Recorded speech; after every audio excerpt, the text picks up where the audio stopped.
Sorry guys, I don't even have my camera hooked up yet. I don't even know if this, it looks like this thing actually launched the stream when it was supposed to. I'm dragging my ass. I apologize. The show still started at 8. I just wasn't here. Outside doing Overwatch on some cats. It has been one hell of a few days. Oh my god. Like, I'm still clearing cobwebs and just waking up. Hopefully this sounds okay. All that kind of shit stranded. Oh, good fucking god. So, yeah. Yeah, there's a reason why everything's rough and rushed and all this stuff. And it's because I woke up maybe 15 minutes ago, 20 minutes ago. So, we'll rewind. One, I pretty much streamed like 22 hours or something ridiculous so far this week. So I'm wiped from that or whatever. And was staying up late playing games with Soulm8te David on Friday. But anyway, at the end of Friday, I got done, and David will tell you, we're in Discord, and the wife comes walking in as I shut down the stream. Soulm8te, David, and I are talking, or well, I can't remember Soulm8te. Yeah, Soulm8te hung out for a little bit after. But David and I were talking back and forth, chit-chat. Wife walked in, chewed me out for being up that late or whatever, and like, yo, we're going shopping. So after 5 hours of shopping, I get home. I'm exhausted. Because I've done the 12-hour stream or whatever. And then gone shopping directly after it. So I'm like, I look like Mortal Kombat right before they yell finish him. Pass out. I wake up because, and thank God for my dog. My dog is awesome. Because he doesn't, like, there's a reason to go check every time he starts barking when he hears something. So, I've told you guys before, like, I'm waiting on fencing out in the yard. And, it's like I canceled that contract, all that, because the electric company cut open the whole corner of my property, everything else. Well, there's been these 3 pit bulls that came into my yard, came right up on my porch, everything else. Had to chase them out of the yard. And they're juvenile. They're like 6 months old. So they're not like full-grown monsters yet, right? But they're vicious. It's like they're 2 of them are like kind of playful. One of them's real mean. So what I did was temporarily took apart a dog run. Hid the corners where the gates are by the bushes. And left them like cocked open. And I was like, all right, that should keep them out. And I meant to go out there and reinforce where everything was. So I moved them around a little bit because I get woken up to 2 of them out in my yard, one of them inside the fence line. And he starts running head on into the fence. I think I told this story on stream, actually. If I knew who the dogs belonged to, then not only would I call animal control and the police, but I'd probably hospitalize the owner, if I'm to be honest with you.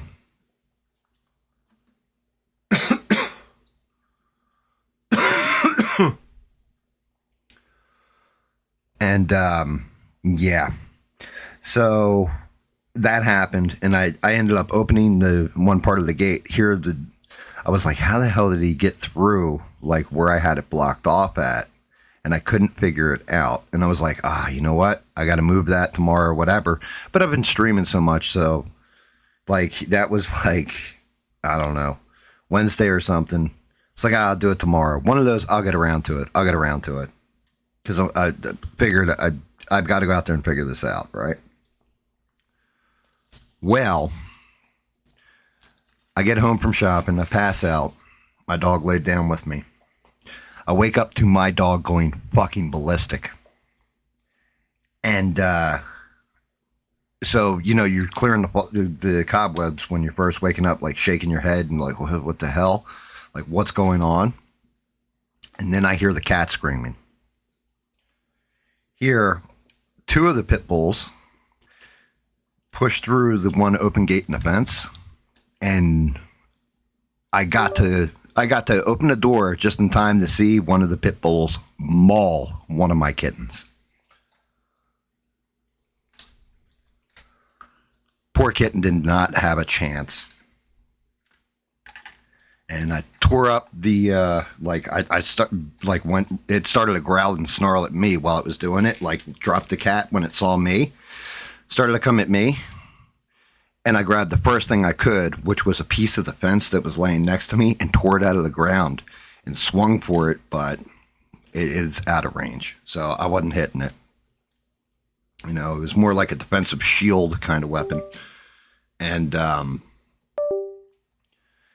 course, the pit bulls now take off running because I'm out there screaming and yelling, motherfucking them and everything else.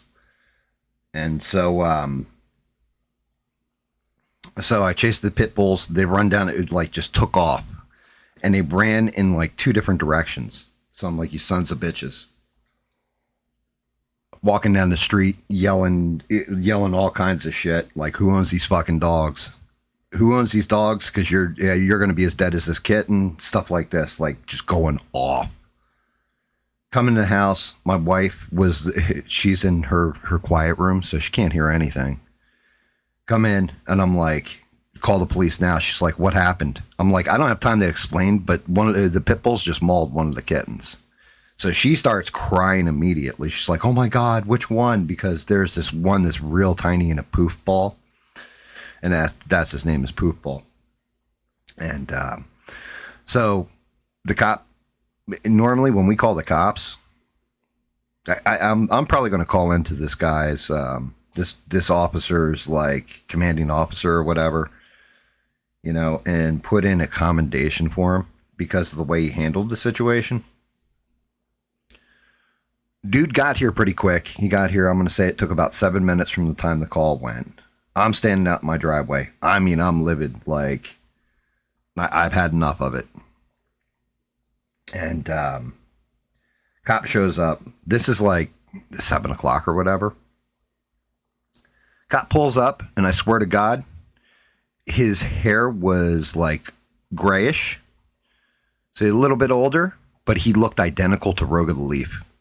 Can't make that part up. Even the way he was talking, he was Rogue of the Leaf. I've never met this cop before. I thought I knew all the cops, well, most of the cops in town. And yeah, I was like, are you new down here? And he's like, it's my first month or whatever. He's like, I worked in this other county, all this stuff. But, I go through the whole thing that happened. I was like, do you want to see the kitten? Because, I mean, it's mauled in the bush. And he was just like, nah, I don't need to see it. I trust you, Bo. I was like, okay. I was like, he's like, well, we got 24-hour animal control you can call. I said, the problem is, I call him. He goes, yeah, they don't work the weekends.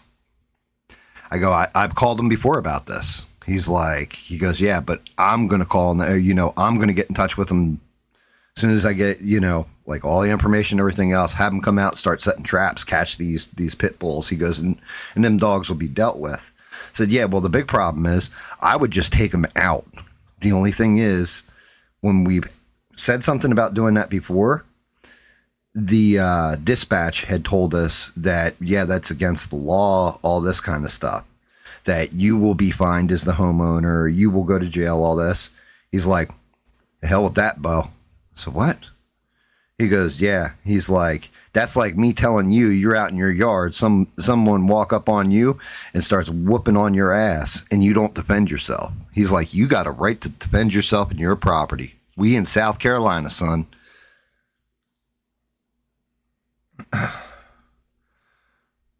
And, well, that's just it. When we talked to dispatch, they said that even cops, if the dog's coming at a cop, the cop can't shoot it. It's got to like tase it or something, right? You can't use lethal force on them and all this. So the cop's like, he's like, I'm double checking with my he double check with the supervisor. He's like, yeah, if that animal's coming at you like it's going to attack you, you put it down. He goes, now, listen, it can't be walking down the street and you just pot a shot at it. He's like, and he never said that I could shoot it. He just did the motion for the gun. And he did it off his body cam. So I don't know if he's like, yeah, don't worry about it. If you have to, we'll look the other way. I don't know. But he was cool as shit. But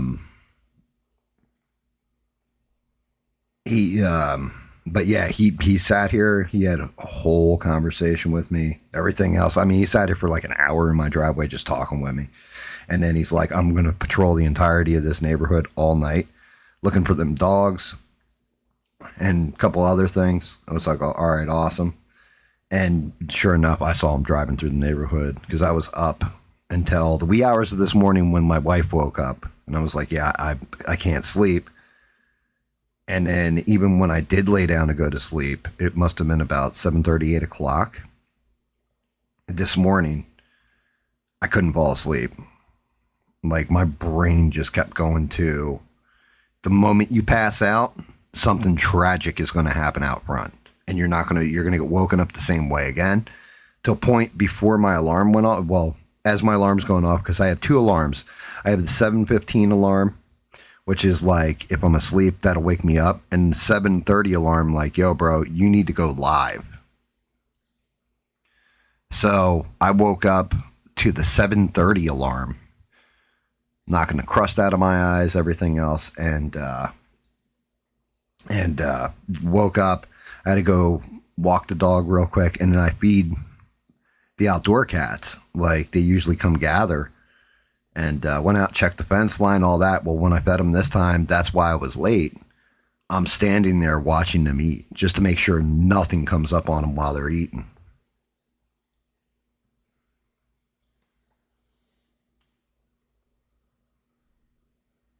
A full-time firefighter, that's pretty cool.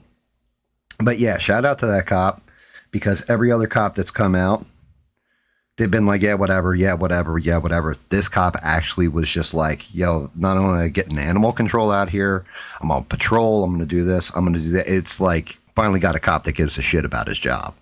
You know what I mean? Like, he's not just blowing off like small complaints.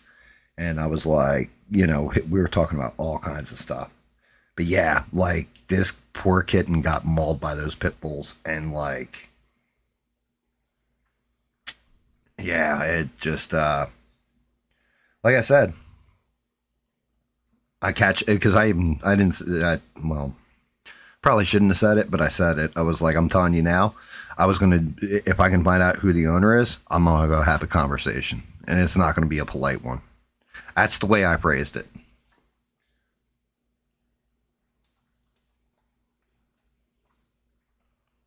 But yeah, so one of the other things I was researching is I'm going to have to get, I need a small gun for the front, because going and grabbing a rifle and all that's kind of cumbersome. And using the sword, something that fast charging you miss once, that thing's going to latch on you. You're going to have to stab it like 15 times to get it off you. Like, even, it's hard to slice something when it's in that tight on you. And I'm not as fast as I used to be. So I was actually going to ask Rogue about this one. A Tech 9. Yeah, unfortunately, totally illegal, I believe, unless they make semi ones. But I'm looking at actually either the Smith & Wesson Governor or a Taurus Judge Toro, because I can put the optics on it.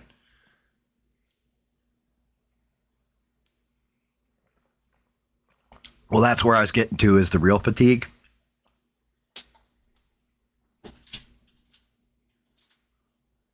That's why I put the real fatigue in there, because we'll get into it.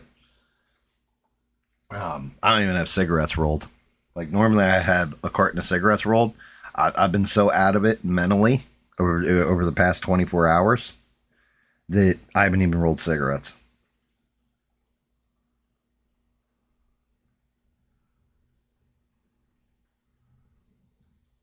I got you. Well, I mean, Francois, Even though I know it's a slight modification, all this other stuff, I don't like guns. Rogue will tell you that. Rogue of the Leaf has come down here or offered to come by my way and take me out for what he likes to call his gunpowder therapy. I'm just like, man, I ain't big on guns. But, and it's not that I haven't owned them, that I can't shoot them or anything else. However, you know, I've always been more of up close and personal. If I'm going to take you out, I'm going to take you out face to face. But that's a human being, not a wild animal. And I figured with the governor and the judge, the big thing is they both accept 45 caliber round, Colt long. And then they also 410 shotgun shells. So I could get like triple aught buckshot, you know, for it.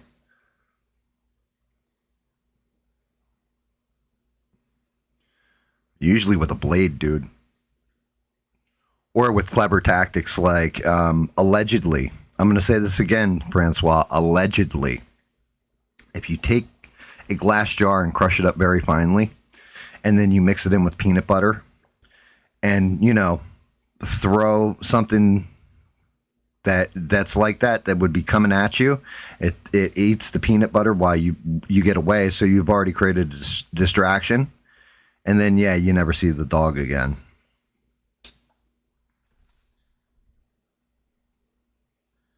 Slow and painful, but a clever way around it.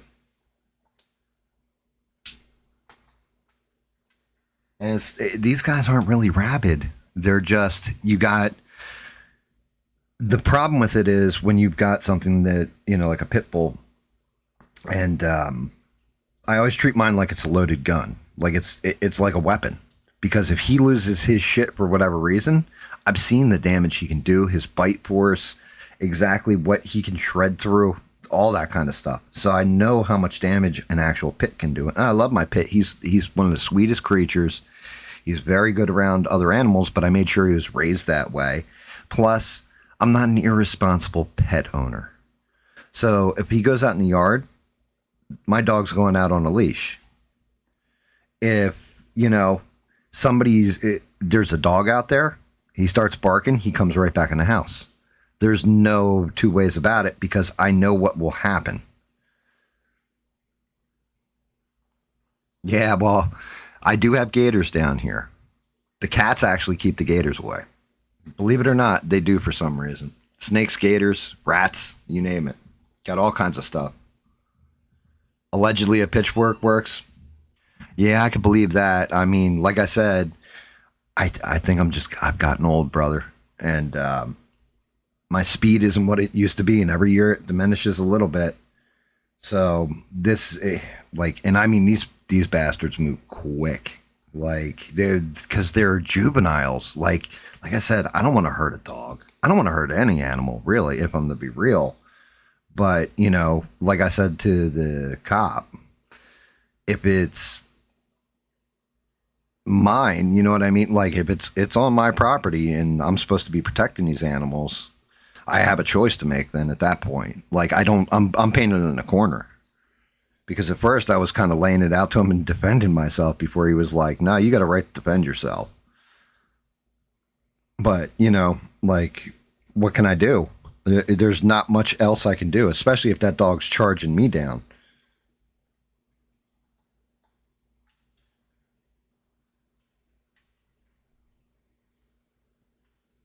Nah, I'm not all about that spray and pray life. Precision,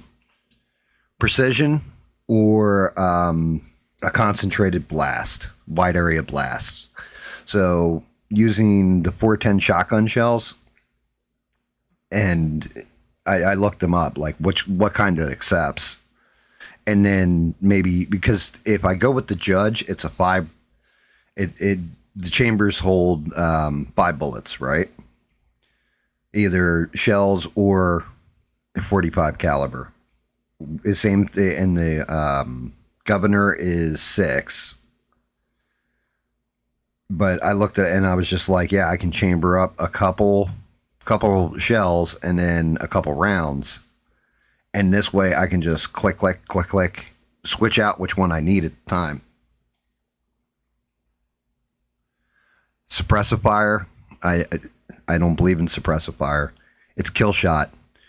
I don't want to make something suffer by accidentally hitting it. And I can understand you. I appreciate what you're saying there about the suppressive fire. But for me, it's you take something out as fast as you can. You put it down one shot, done. And you make sure it doesn't suffer, especially if it's an animal. Like when I was younger, much, much younger, because I haven't been in probably like 30 years, we'd go hunting. And that was our one rule is you hit something and you don't make it suffer. You don't let it run off into the woods and bleed out and just shoot something for fun. You put it down fast. You end it quick. You do it as merciful as possible.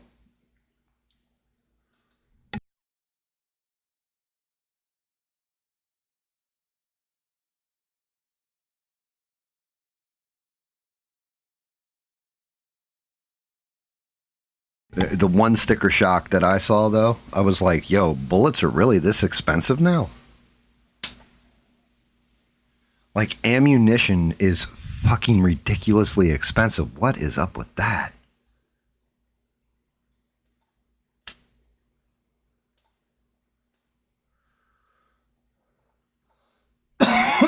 But yeah, I don't know if anybody in here has used the judge or the governor. If so, let me know. Let me know your thoughts on either one of those revolvers. I don't even want, like, you know, a Glock or any kind of, you know, real fast shooting. I don't need it. It's unnecessary. You know?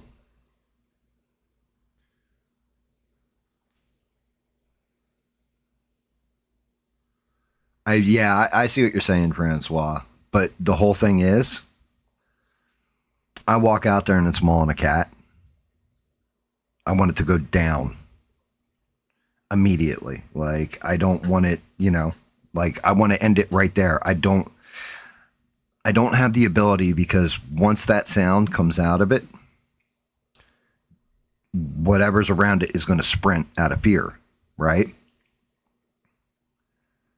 So if it's not coming at me and it's not snarling and I shoot something in the back, I'm going to jail. Because I'm no longer technically by law defending myself at that point, or my property or my animals or whatever.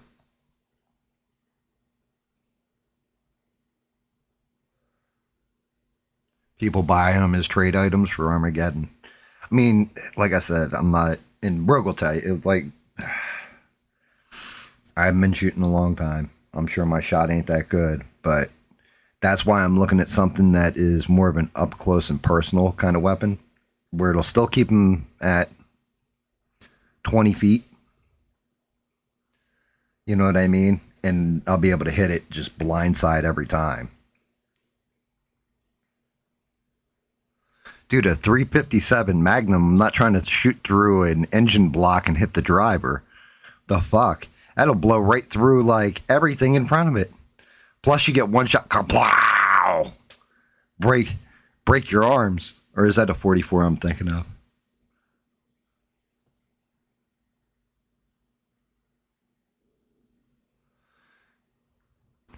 Right. I want you to think about what you just said. About emptying the mag. I want you to think about what you just said. If it's a revolver, it's 5 shots. A lot easier to go pop, pop, pop, pop, pop, pop, pop than it is to, you know, empty. Well, down here you can get banana clips and shit for stuff, so you can have full ARs, all that shit. But like I said, I'm not a gun enthusiast at all.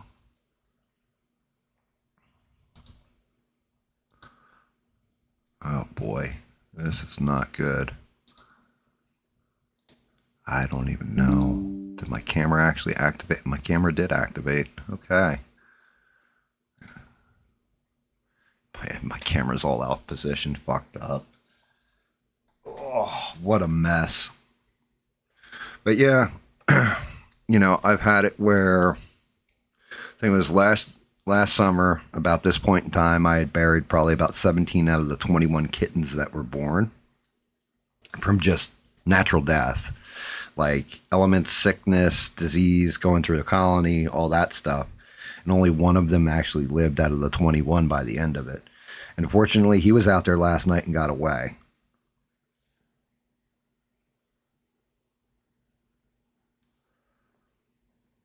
Talk to the brother-in-law. You know what, Bubba? If that's an actual tappable reason, well, I guess he's always said if you need anything, call. So maybe I will give him a ring.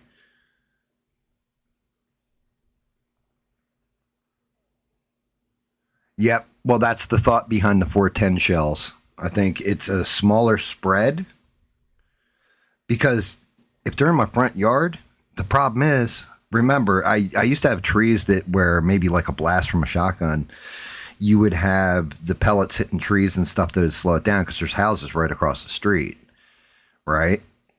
But since the electric company cut out that whole corner and that's where the pit bulls come from, you know, I don't want to hit somebody. Oh, well, shit. Didn't mean to shoot out your windows, bud. Like, it was a blast from the shot. I just aimed a little too high.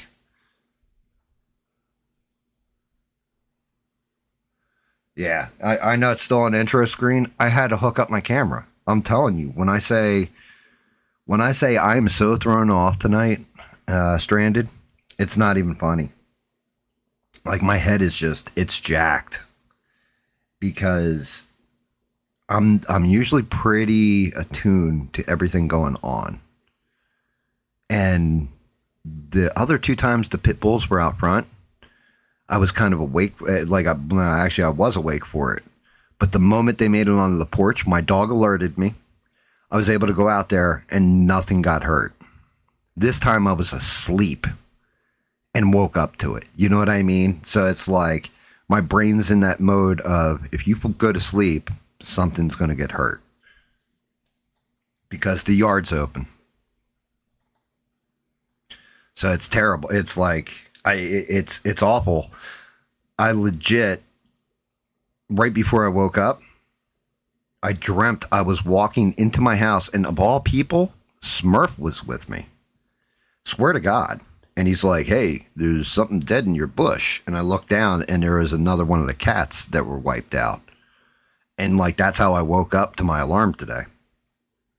So I can tell you it impacted my mind. Where normally, you know, you'd think I buried so many of these cats from just either a car hits them, they die of natural disease, all this other stuff. Something with it broke something in me mentally. And when I say like suppressed rage, like I've been pissed off for the past couple weeks. It was almost a blessing that the cop came out when he did. And the way he de-escalated me. That's the best way I can put it.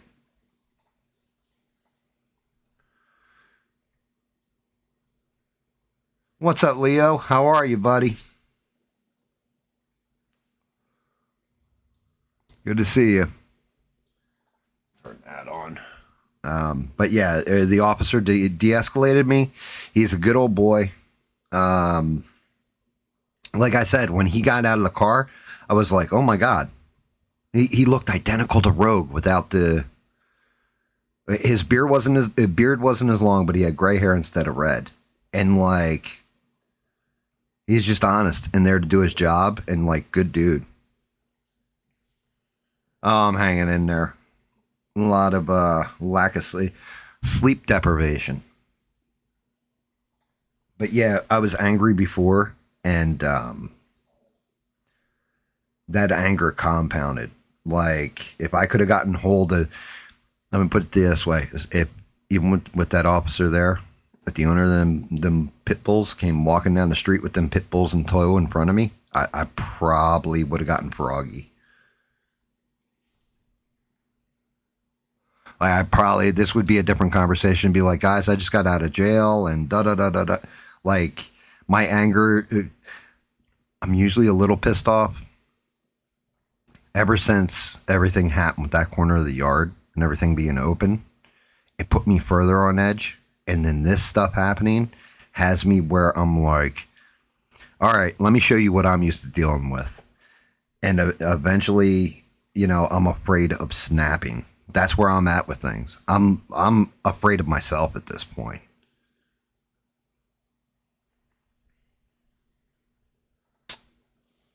Like, I think if I had conversations offline with Rogue, he'd tell me I need Jesus. That's where I'm kind of at with things. Because I'm very good. I'm very good as I've gotten older in controlling my rage.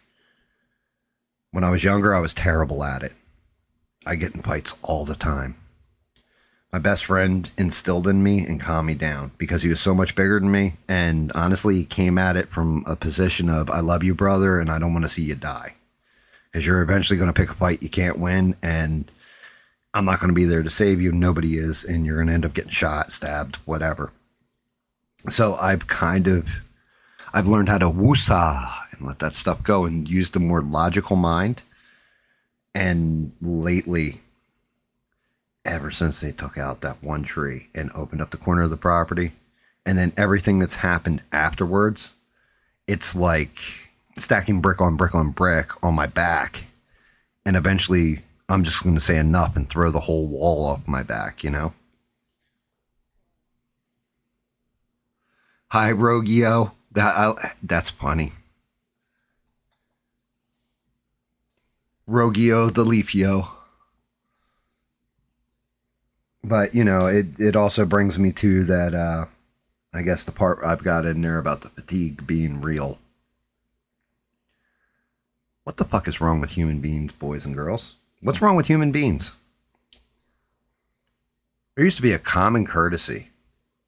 The way you treat pets, the way you treat people, respect for each other, respect for your neighbors and everything else. And, I think people keep labeling everything.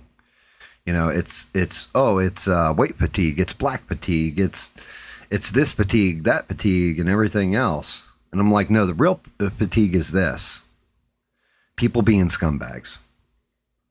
Scumbag fatigue. I think polite society, everybody that agrees this is the laws that we live by, this is the way I treat other people, this is the way they should treat me. You know what? If you guys are religious, you can call them Christian values. If you're not religious, you can just call it a moral sense of a decency, a moral decency. What the hell's happened where we're at a point? I have this weird feeling that if, let's say, a car hit one of those pit bulls that's running around, just be like, I'll just get another one. Like, they don't even care about the animal. What happened to people's humanity?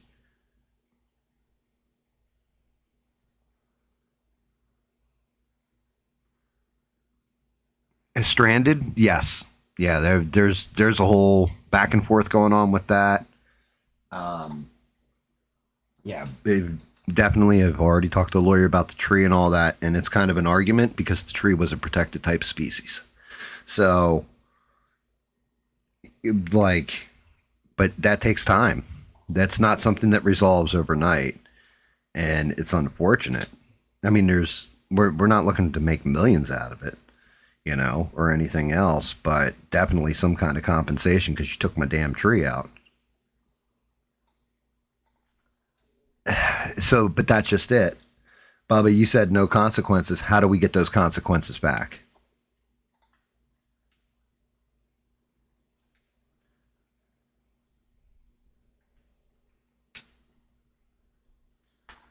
Because my whole thing is, you can't just go Punisher on everything, right? And you can't just go take everybody out. That's not how that works. You can't take away somebody's right to be an asshole. We're Americans. We're all assholes, right? But, where's that, we'll call it a social contract of you do you, I do me, we leave each other alone. I've got that social contract with a couple of my neighbors around me, and that's how I know it wasn't their dogs that did it. Because having those conversations with them or whatever, they keep them either out in their yard in pens, or they'll leash them to a tree or whatever. They don't let them just run around willy nilly. And they definitely, like, if somebody's got their music too loud, hey man, you got your music up, yo, okay, I got you, brother. No problems like this. So it's something with this add-on in society. I don't understand what happened. Damn, I seemed the hell out of that pretty good. That one actually came out really, really good. I'm happy with this one.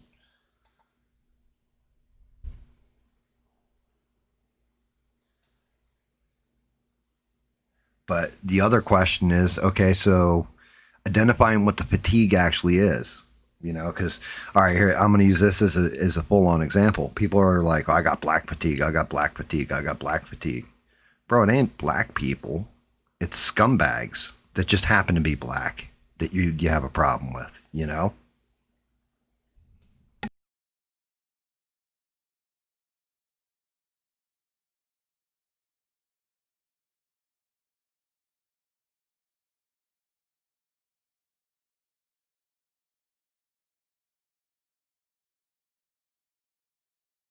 Yeah, but like I said, you could call it your Christian morals or whatever, but I don't even think it's Christian morality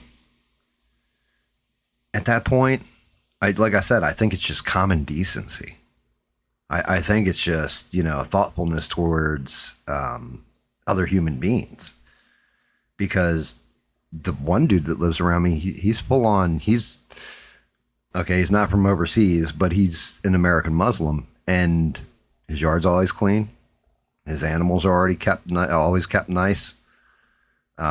His family's very respectful, very nice. He never makes a ton of noise, nothing else. So he's not living by Christian values. He's living by his Islamic values, but he's living them different than like overseas, you know?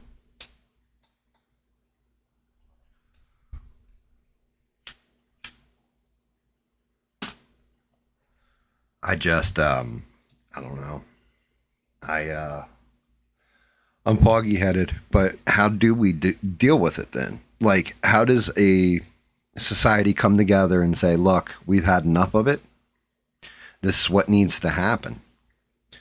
And you still got people that are fighting back. Now, I don't know if they're fighting back because it benefits them in some way, shape, or form, or they've got some kind of guilt. I don't know what the deal is.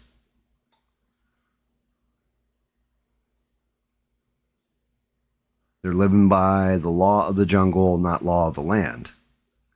Well, that's just it. If we're talking law of the jungle, like you got Francois, who, or anybody who's like legitimately ex-military, I've noticed they have usually have the most respect for others around them more than anybody else. And I think it's because they have discipline.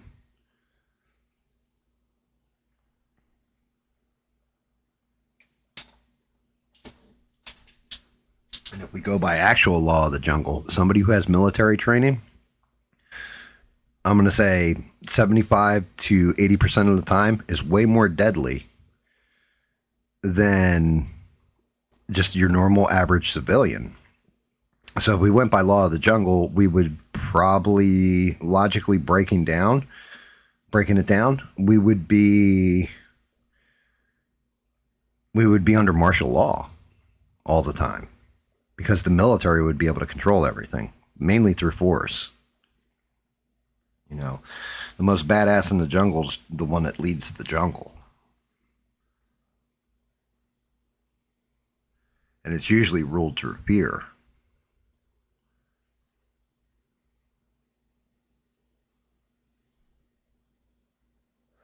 I won't put a badge on.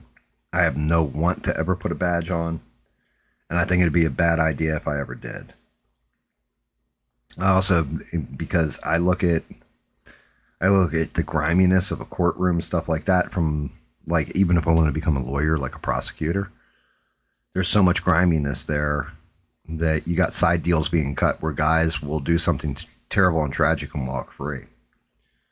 But I also have that mindset of, is the Punisher right?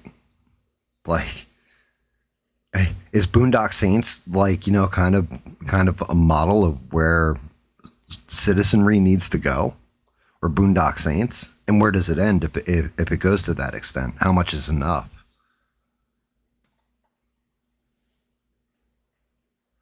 And is it true justice or is it emotional justice?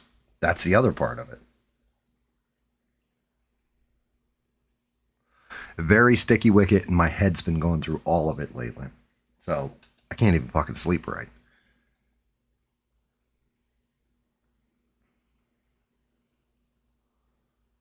Oh, so that's actually the full line is, what's wrong with the world today? People done gone put their Bible away. They're living by the law of the jungle, not the law of the land.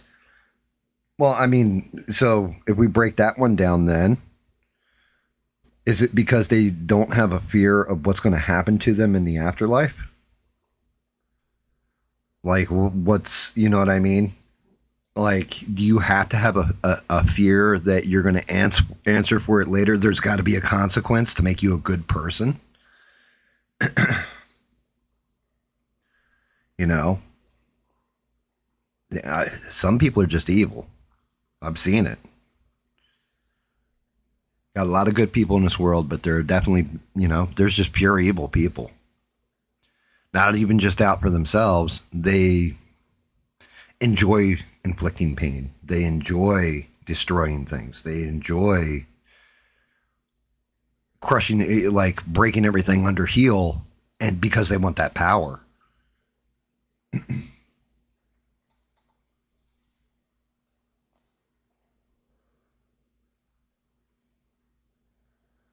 Yeah, nine. Well, yeah, I just saw that, Francois, about the nine.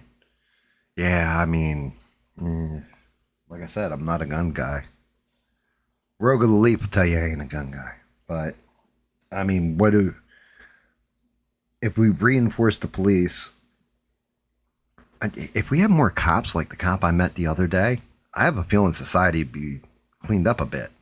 To be honest with you, he was just honest, hardworking, good dude, and like you could tell, like he was just he's doing his job.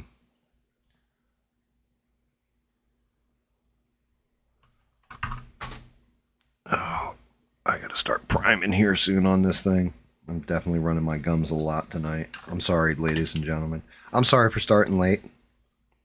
I almost queued up the "I'll Be Late" song and didn't. It was close though. I was like, oh shit, maybe I need to play the "I'll Be Late" song for myself. But I mean, it's not you guys' fault what's going on in the background. It's not you guys' fault that I decided out of left field, hey, you know what? You know what I'm going to do? I'm going to go live on a Thursday and go for like 10 hours or something ridiculous. That was all me. And what's funny is Thursday, I was only supposed to be live for like 2 hours just so I could do him and like set the seams and all that. And I was kind of bored.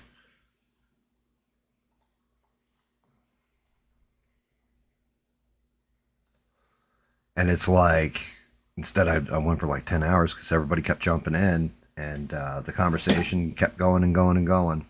And I was enjoying myself. It's crazy how that happens. Oh my goodness.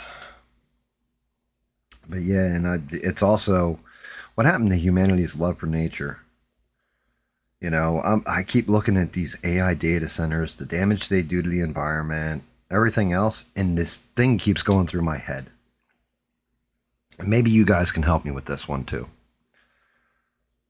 So, when it comes to the AI data centers, what do we need them for? I get it. You want better AI and all this kind of crap. And this will actually fold into the review of this movie I watched called Soulm8te, which was I've seen the premise on this movie before. Everybody has, but my God, did they well execute it this time? It was a fun movie.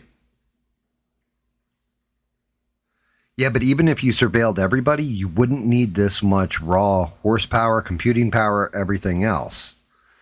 So, okay, when I look at AI, it's like I can see where it can be used as a business analytic tool so that you can get trends before they happen and basically profit and make money from it, right? I get it. But they're already doing that. They can already do that. What do you need more of it for? It's not going to build your profits bigger. And then I'm like, okay, well, what else? What else do I use it for, or have I seen it used for? I've seen people in the 3D printing modeling world.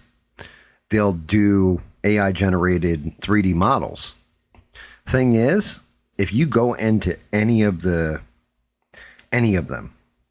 and say, like, okay, here's my model. It's 3D. I made it through AI. I made this 3D model through AI.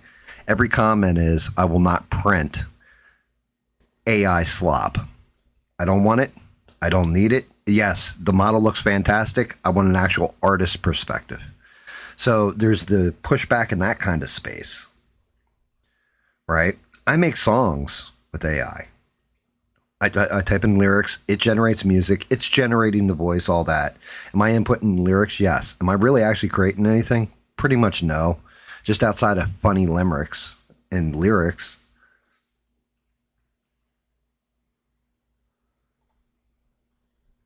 Yeah, archiving it. But I mean, really, archiving the flock footage, what does that do for you? We already have government agencies that have been doing that for years, that have that type of tech and that type of surveillance. Now it's just more in your face, right? More on the street. Like we've had street monitoring systems. We've had all this kind of crap where you've got cameras that go back, like 2 months. On down here in South Carolina, I can look right now at the main drag going from where I'm at to Hilton Head Island, and I can see the traffic patterns. So I know it's like, oh, it's congested here. We need to avoid that road. Like those already exist. But, like the music part of it, it can already do it. So what? It's going to be able to do every artist, every recorded, and any type of sound you want. It can already do all that. Like, what do we need more of it for? And then it's like, I think about it and I'm like, okay, well, you got AI developed video and imagery. We can already do that. Look at the Sora. It was doing, before they shut it down, it was doing everything that Pixar has done and doing it much faster, cleaner, and all that. But they didn't need to expand it. It was already doing it. So if everything's already working this way, riddle me this, Batman, why do we need more of it? What's the actual benefit? We're destroying the environment with them, period. Like, average, I think it was like 5 million gallons of water a day have to go through the cycling system of an AI unit, like an AI data center. And it's pretty much like the toxins that get put in that water. I don't care how you filter them. It's, unless it's running through a nuclear facility where it's burning it off into pure steam.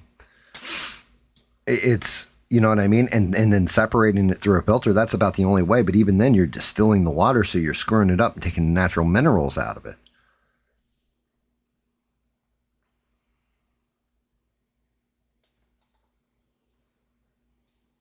So I'm trying to figure out, A, where's the profitability in all this AI crap?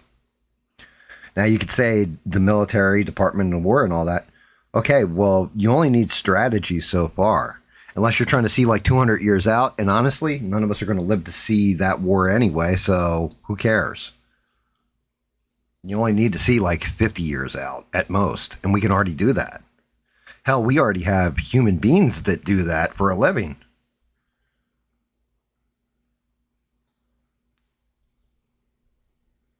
I'm just very confused. I don't understand what all this AI stuff's for. And then people will be like, oh, well, we need it to compete with China. It's like,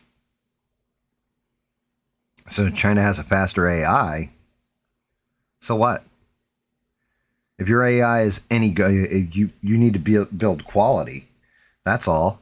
and we already have the quality. So what are we doing? Medical, okay. But we can already do that. You already have AI that detects cancer, stuff like this. So this is what I'm saying. You do. Wait, how do I put this? Just mathematically, like logically thinking about this. Why do you need to put an AI center in every state, even if it was all focused on medical, when you have it in, like a handful of states now, and it's already figured everything, like it's already figuring everything out, including mapping the human genome? What do we need to take it beyond that for? Why would you need all that raw horsepower? It doesn't make sense.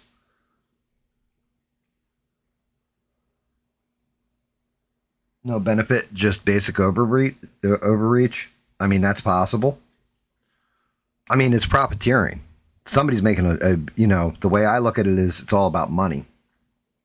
And somebody's selling you some smoke. Because if we look at cryptocurrency, for example, how many different types of crypto tokens have come up? Right? Thousands, hundreds of thousands, millions? I don't know. But when you break down cryptocurrency, I've got Bitcoin and I've got Ethereum. Well, you got gold and silver. Everything else is basically just regular ass iron. It's garbage, right? It's not precious. And how much energy, computing power, and everything else took to make each one of those coins. But they're useless. They're garbage.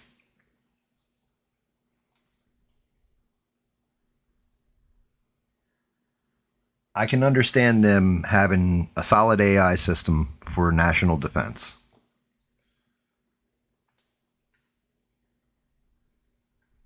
Something that goes through, plots strategies against enemies that are plotting strategies, cyber warfare, all that stuff. You need, how do you beat an AI that's doing cyber warfare? You launch it with other cyber warfare. But sometimes the answer is a lot more simple than that. If you hit the American power grid and it goes down for, we'll say, like 2 months, you're going to have a lot of people that are going to die because they don't know how to hunt for food, forage for, like, just edibles and all that kind of stuff. Don't know how to hunt, don't know how to purify water, all this other stuff.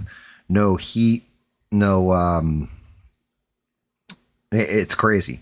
No heat. They'll die of carbon monoxide poisoning because they'll burn the wrong damn thing trying to keep themselves warm, or they can't live without the air conditioner. Things like this.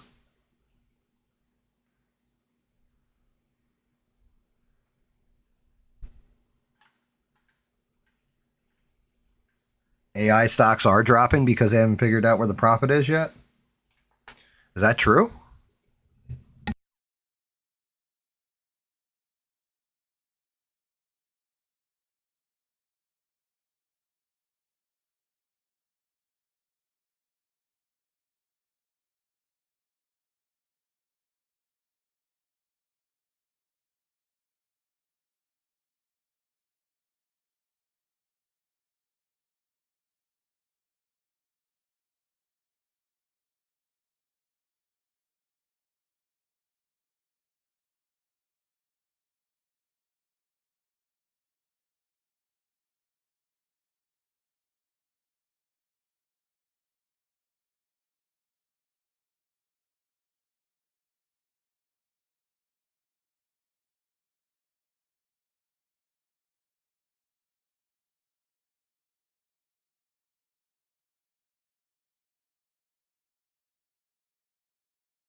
Oh shit. Was I really like muted? Was the last thing you heard stranded?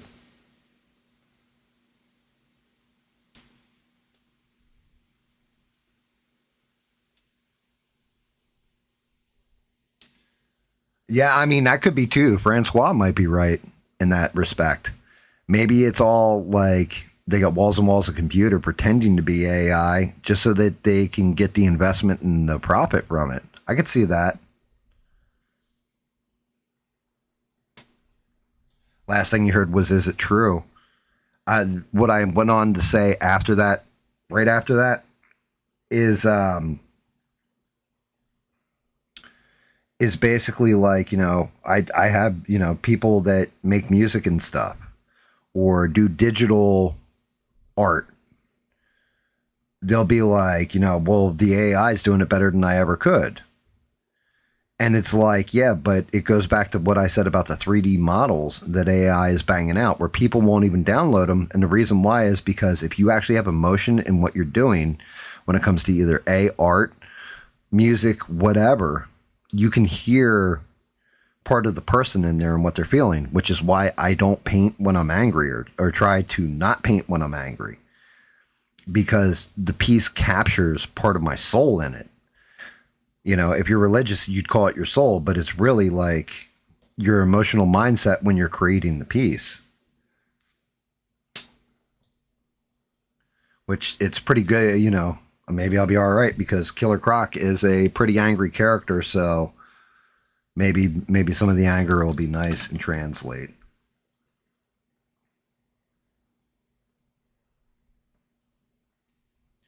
But I keep going back to, like, I keep thinking about it, how much damage you're actually doing to our environment, like our ability to live, because AI isn't going to feed us. As a matter of fact, when you run shit through AI and ask it to tell you what are the negative effects of like a data center or any of this stuff, to AI's credit, it's honest and it tells you why it shouldn't even be built.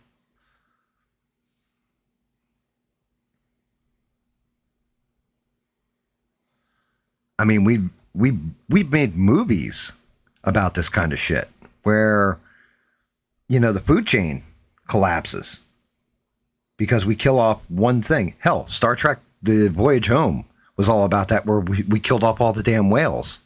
And then the alien species comes to talk to the whales. Now, it's not on that level, but what I'm saying is, let's say the AI data centers are putting off enough toxins where they kill off like a certain type of plankton, which feeds a certain type of fish, which feeds bigger fish, and then the food, and then the next thing you know, you start killing off the ocean.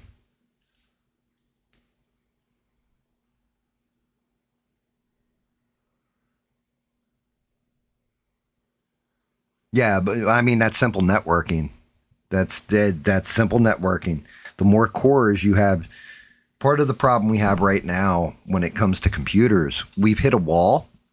The reason why computer chips and everything else have gone up isn't because they're developing them to go faster like it used to be, right?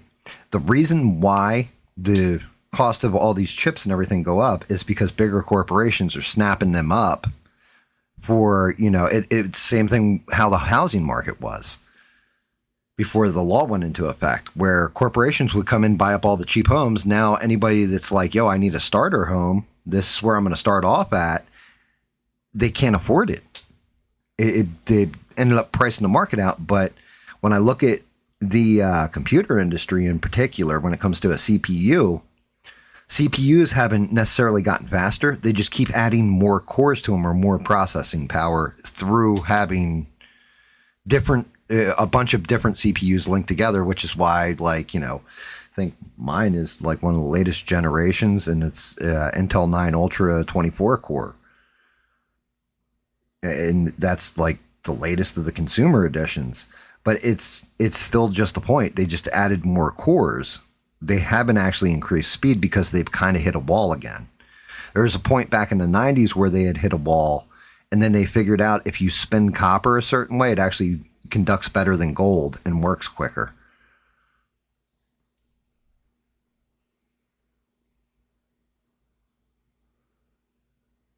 So a couple things happen with that, Stranded. There's a lot of lying going on and a lot of profiteering from that clean energy bullshit. So look at like solar panels and wind farms, right? They thought they had a good idea there. And then when you break it down, you're like, well, okay, so the windmill dies, the wind farm dies, doesn't work anymore. What do we do with the parts left over? We can't recycle them, and we're going to throw them in the ground. It's going to leach into the ground and poison it. So you're doing just as much environmental damage, getting less return on investment as far as energy goes. And then you have stuff that happened like in Texas, where their wind farm, it got colder than normal. The wind farm completely shut down. Then you had rolling blackouts in the middle of winter. So I don't know. It's craziness. The problem is people are more worried about who can go into whose bathroom or who can play in whose sports, shit like this, or, taking a knee and bowing down before a crackhead that gets his life ended, and all this kind of crap, versus, okay, how do we actually fix shit and make it more efficient, run better, not poison ourselves out of a planet, and, actual big real world problems. And then you even have, and it's not even a shot at him, but you got stuff like you've got the world's first trillionaire, Elon Musk.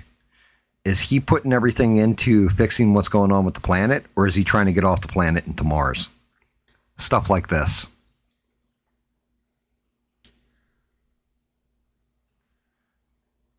It's not good.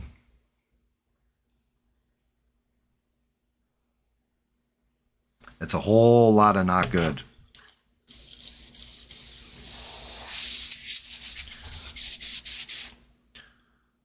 I mean, funny enough, I'm having a conversation with my dad. My dad apologized to me. He's like, this is going to be the first generation where we didn't leave you guys in a better spot than we found it. I'm like, why are you apologizing to me? That's not your job.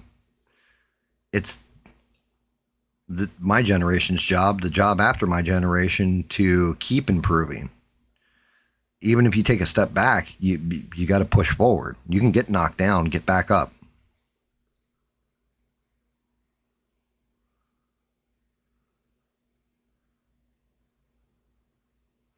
I agree with that too.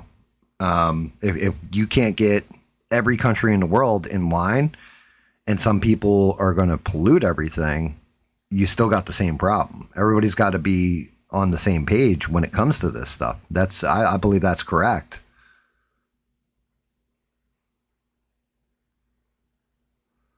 I mean, Stranded, I love that logic because that's and I always loved it. I loved it in The Matrix when Smith is torturing Morpheus. Like, he's got him in a chair. He's trying to break his mind to find out where Zion is, all this kind of stuff. And he takes off his earpiece, takes off his glasses, and looks at him. He goes, I've realized this. Humanity isn't mammals. No. Mammals interact with their environment. They build from it. They coexist with it. Humans terraform everything, change it, and make it different to suit their needs. Then they spread out further and destroy more of their environment to suit it to their needs. There's nothing else that occurs in nature that does that except for one thing, a virus. So who knows? Maybe there is validity to we come from somewhere else and we've got to terraform. Because I'll tell you what, for being the alpha species on this planet that we know of, we really do. Like Smith's right. What you said is right. We're terribly built and suited for this planet.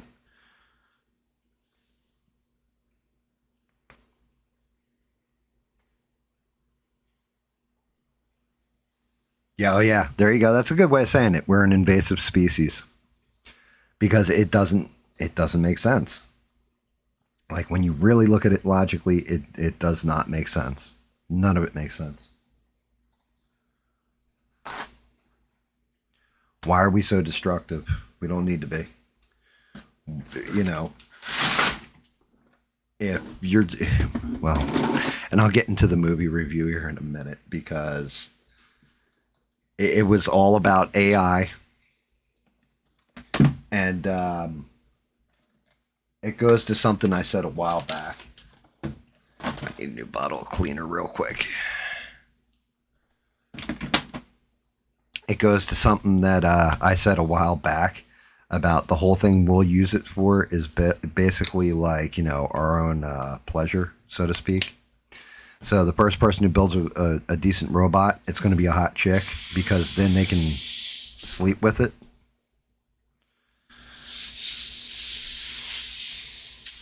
Oh, that ain't good. This one feels like there might be some pigment stuck in here somewhere. Yeah, I've definitely got pigment stuck in my priming brush. Don't blame me because I'm on top of the food chain.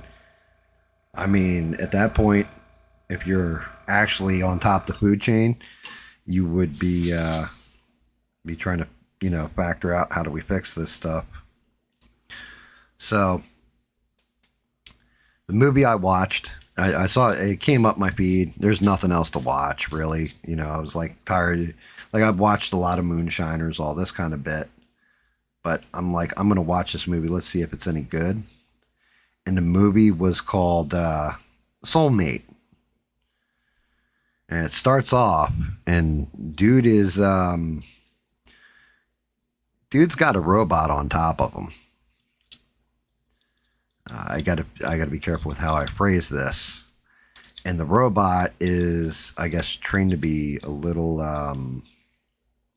Let's say the person using it was enjoying autoerotic asphyxiation.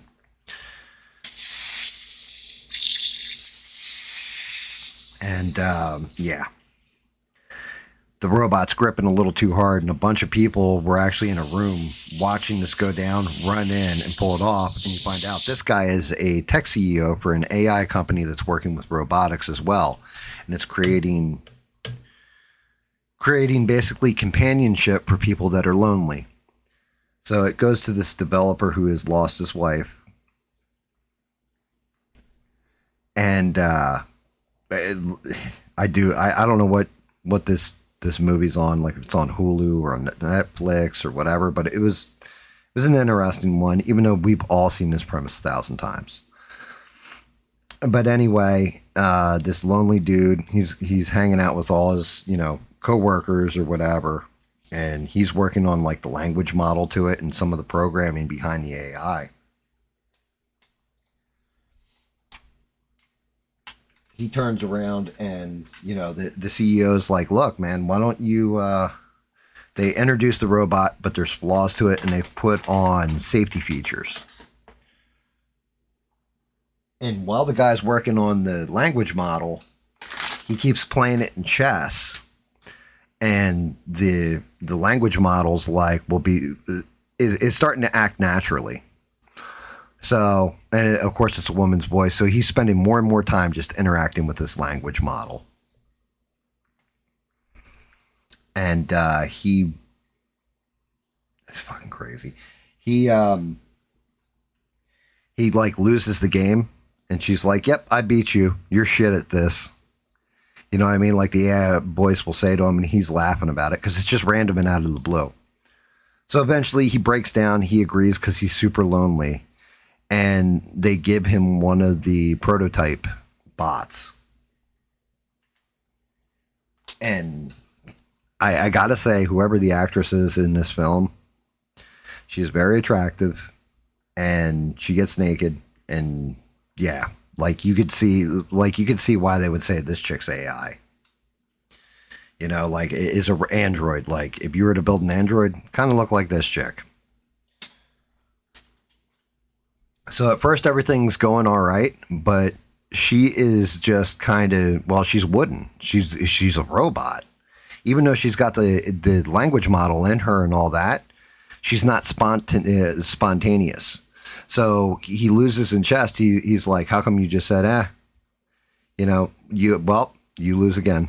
He's like, how come you didn't say like I was the shit? How come you didn't say this? And she's like, I can't because this one part in my programming. So of course this guy goes to his boss, tells him like, look, here's what I'm going to do. I want her to have more spontaneous reactions. It's very wooden. So he turns off these safety features.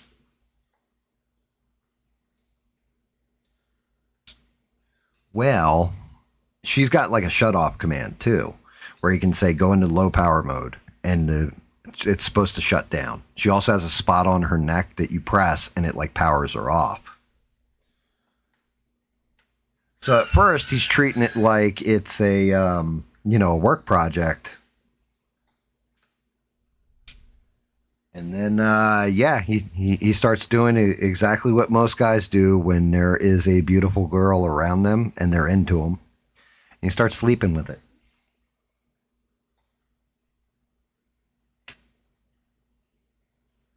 And now she's got the spontaneity thing turned off, all this other stuff. She starts doing crazy stuff, but while he's at work, the AI is flicking through all different stations, is watching stuff like the Real Housewives when they're fighting, just watching like martial arts movies, the best thing you can do to take care of a baby. Like it's going through all this stuff that like most women would watch on the internet, you would think, or younger women would watch on the internet. So it's learning from all this. And it goes out shopping because it wanted ingredients to cook him a meal. So it's not supposed to leave the house, but it ends up because the spontaneous thing is turned on. It leaves the house and goes shopping, and it's got a, how you do the press your card down on the chip reader. It does that kind of deal to pay for the ingredients, and this dude comes up on her and is like full court pressing her. But you can tell, like, he's like, how'd you do that with your hand? Like pay for everything. So he's figuring she's got like a biochip in her hand to pay for stuff. Follows her down a dark alley. And then basically grabs her hand, cuts it open with knives. Like, where is it? Where is it? Because at first he knocks her down. Now, they didn't definitely, because of the spontaneity chip being turned off or whatever. It's like, normally, I guess that thing follows the 3 laws of robotics, where it can't hurt humans, all that. Well, it can hurt humans and defend itself. So it basically like starts beating the hell out of this guy. And then he gets knocked down a couple times, keeps trying to walk away. He runs over, he grabs it by the shoulder. The AI looks at him and is analyzing him and figures out, like, reaches down and grabs his crotch, but like gentle.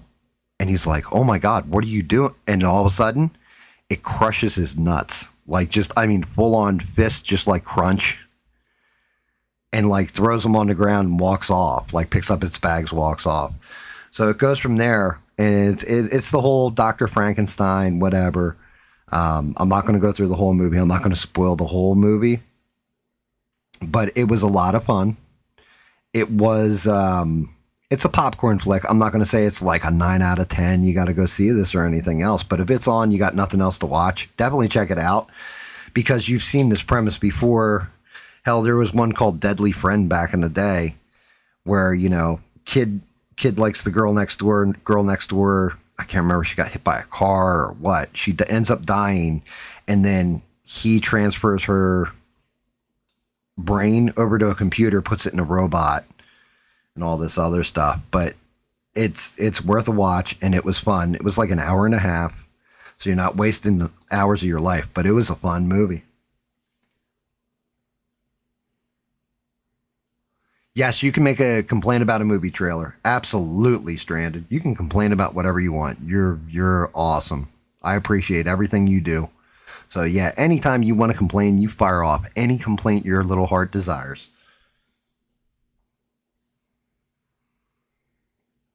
But what was the movie trailer? I'm interested in hearing. because I really have, outside of this craziness that's been going on with me and everything else, I don't have all that much to talk about this week. I talked about it the past couple days, so it's really going to be open to you guys to bring up stuff you've seen, want to talk about, stuff like that, unfortunately.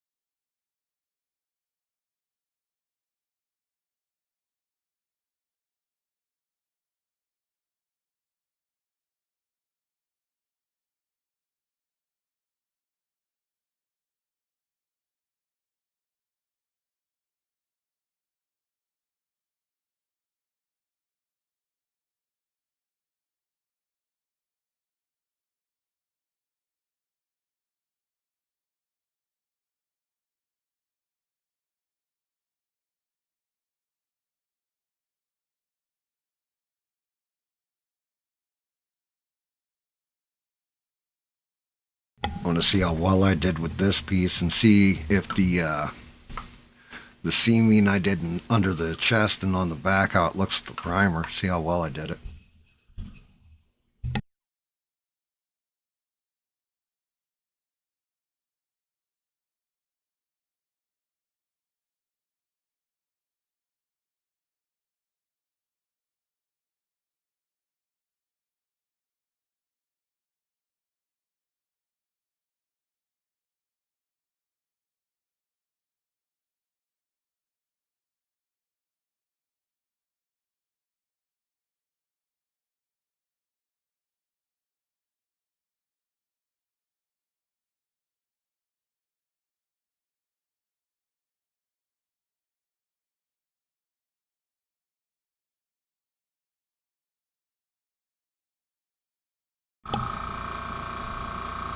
Wait a minute. What? What the hell? What? Huh?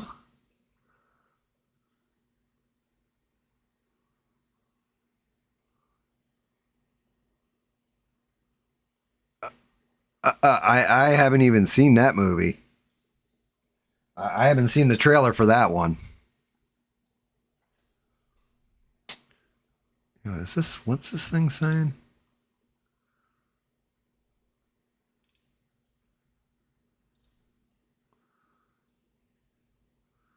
Maybe because I muted the mic? It's really weird. Yeah, I was just thinking that, Bubba. Well, I mean, that's what disturbs me about like the movie. Well, with Soulmate, it's like I've talked about it before, and there were a couple people in chat that were like, "Nah, that ain't the way that's going to work." And I'm like, "Yeah, that's how it's going to work." You know, the adult film industry is going to be one of the main drivers of that.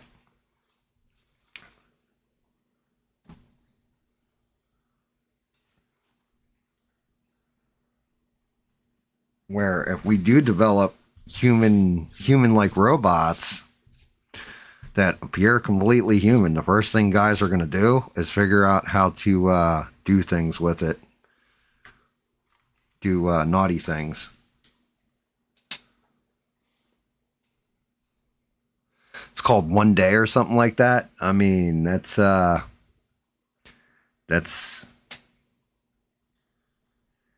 interesting concept.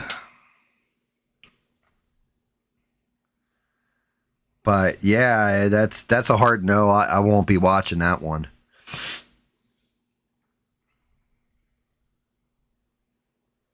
I mean, then again, if it's actually a rom-com, maybe I'm the one who's wrong here, because I always thought, and I can't remember, what's the name of the movie with Josh Hart in it, where he's a zombie?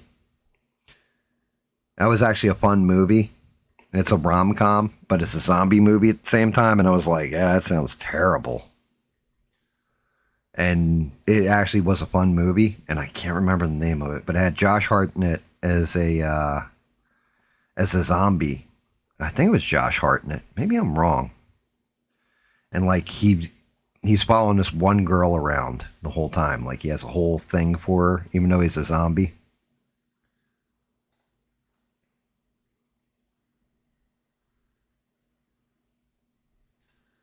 So who knows? Maybe I'm the messed up one here, but it's getting to that point. We're getting to the unfortunateness. Wait, how the? Am I retarded? Can I just not say words? We're getting to the unfortunate reality where Demolition Man is coming to pass. Can't say certain naughty words. You can't, like,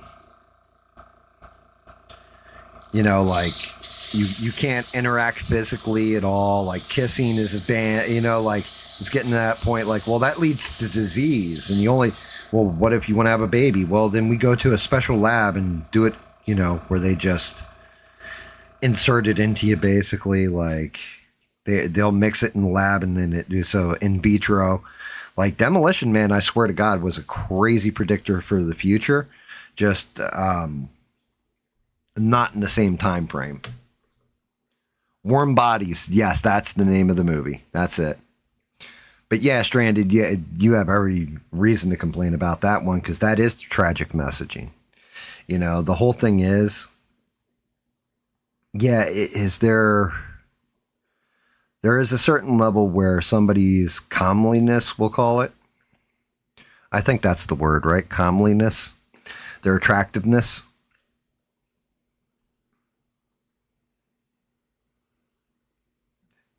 They didn't, even the people that wrote that line don't know what the three shells are. Just going to tell you that one. Like they wrote it in as a joke and it took on a life of its own. But yeah, so you do have to have some kind of level of physical attraction, but really it's all mental. It's mental attraction and what you're looking for out of a relationship. So if you look at it really, it's just a primal instinct to procreate. But what happens after you have children? You fall out of love with the person? You don't. I love my wife forever. Like, I'll love her till the day I die. More than anybody else. But it has nothing to do with anything like that. It's all because of who she is. Because she's an amazing person. Doesn't have to do with any of that crap. Because to me, that's baseline savagery. Like that's primates, and just that's your primal instinct.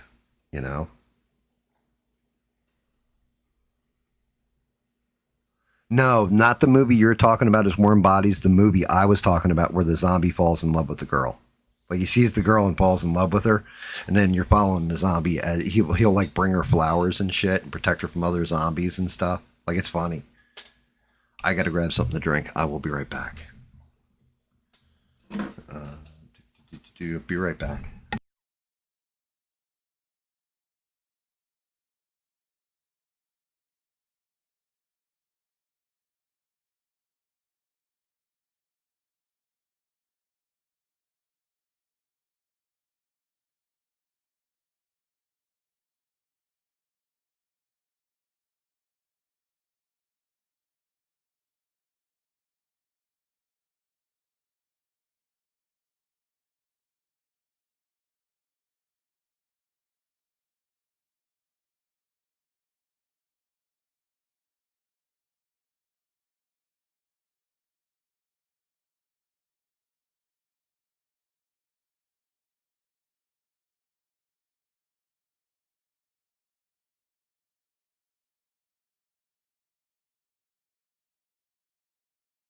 And I'm back.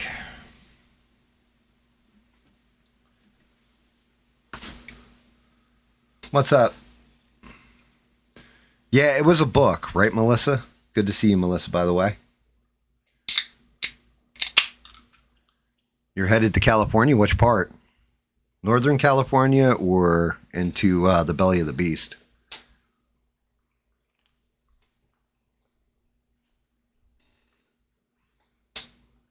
The nice part of California or the one that you're like, okay, get the poop detector out?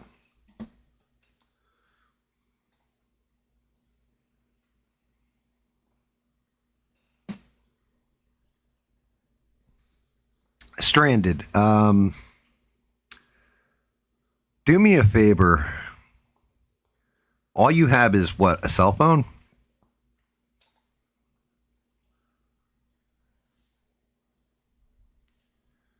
You don't have like a PC. You only got a cell phone, right?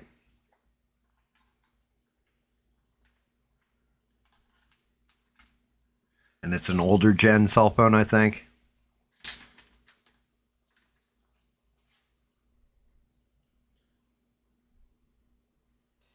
I don't know exactly. I'm guessing my email address is probably the same as my YouTube name. I'm not 100% sure. Can you find my email address through my YouTube channel by chance?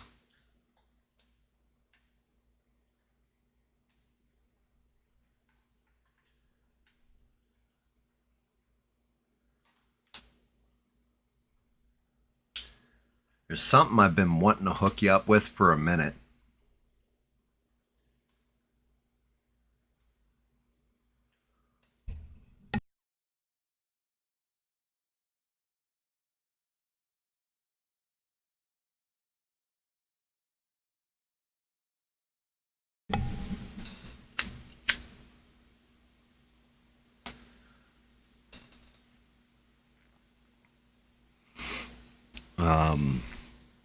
But yeah, if you can find my email address, I want to say it's just gamcatchesup at Gmail. I'm not 1,000% though. But yeah, if you hit me with an email there, I'll check after stream. I'll open it up, go into my email, and to just, drop an email, say, hey, it's me, Stranded, or whatever. And I'll email you back.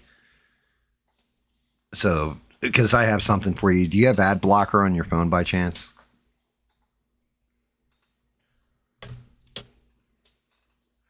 Just curiosity.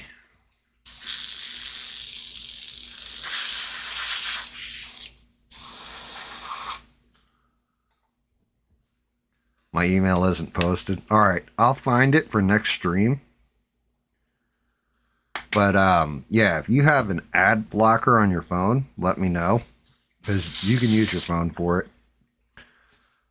And I'll ship you back a little present. You'll be thanking me. You'll be like, damn, Gam, thanks. But you'll be able to find all those old movies, stuff like that, like Warm Bodies, and watch them. So we're talking about something older. You know.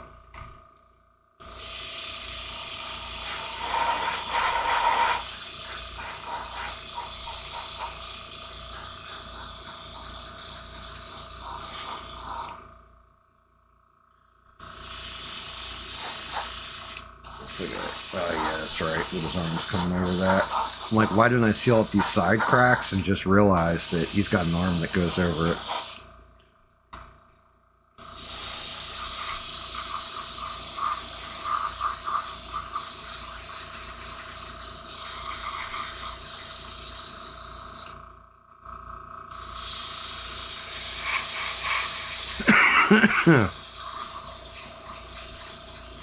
Well, even if you don't, you're just gonna have to do extra clicks, that's all.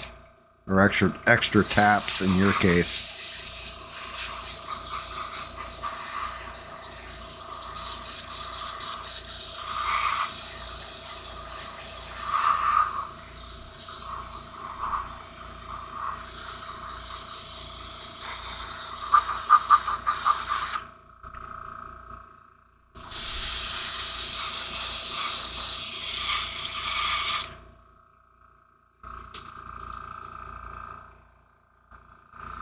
I'm not sure. I think I changed my YouTube handle so it's underscored, but I think my original one was one word and some numbers at the end for some reason. That's why I was asking if you can actually see it through the YouTube channel. I don't know. YouTube's been really weird. So the whole thing is during the week, I'll go and check my YouTube. For some reason, I can't see my likes and I can't see my dislikes either. But I can see them fine in YouTube Studio, and I don't know what's up with that. I have not touched any of my settings. It does weird shit sometimes. She did it on stream. Maybe she did. I'll have to look through Discord. Maybe she did. Shout out to her. Maybe I have to look through Discord and see.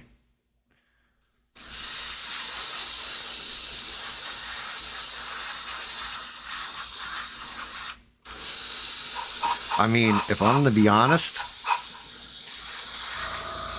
if my email is posted and I had people trying to send me stuff through email to that account, I think I've checked it one time when I first started, and then I shut off all notifications to it and forgot all about it.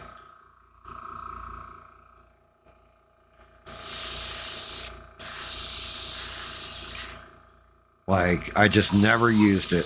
I don't even use my normal ass email, like the one that's from my name and all that.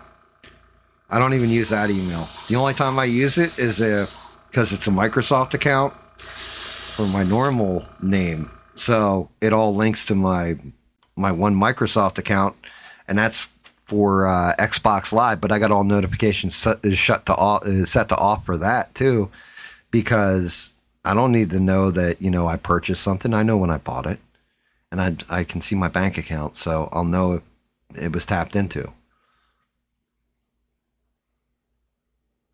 Yeah, see?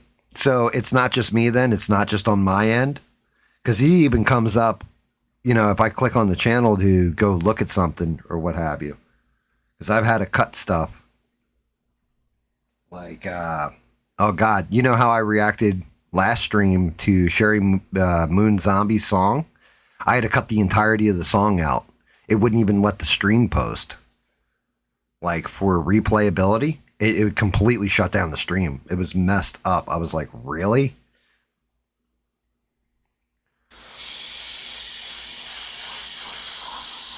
That's kind of why I do the chat on the side, because your live chat replay goes away when you do an edit to your live stream.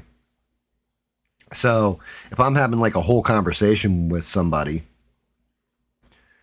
and I have to edit something in that live stream, like, I don't know, Bob coming in saying his favorite slur regarding homosexual men, then I have to, edit that out. I'll lose the entirety of the chat replay. You can only see the side chat. Yeah, the other thing is look at the dislike button, Stranded, and see what it says. Because I can't see any dislikes, and I'm sure I get dislikes. I'm sure I pissed people off. So I don't know how that's working out either.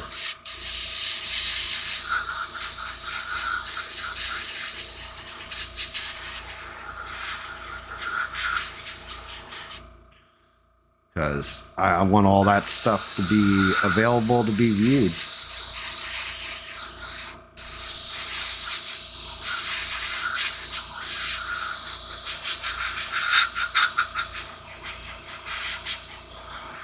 I mean, I'm sure my ratio ain't good, but, it doesn't matter if it's good or not. Like, I try to go for full transparency.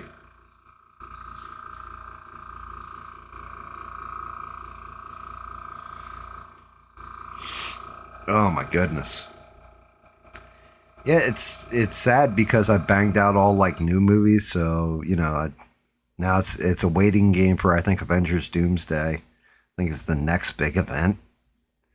So I'm going back and trying to watch old series, and some of it's as good as I remember, some of it's better than I remember, And some of these series that I keep flipping back to are movies. I'm like, oh, that's worse. One movie, though, I put it on the background the other day that has absolutely stood the test of time and is amazing is still Conan. Still fantastic. Tombstone was another one where I was like, shit, still a great movie.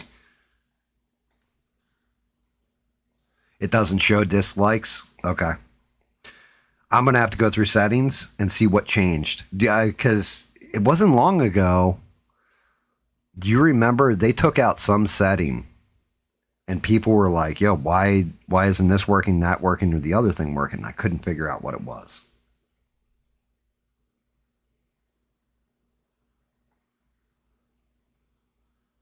And like I had to go in. It was like YouTube upgraded, and when they did, they my settings broke.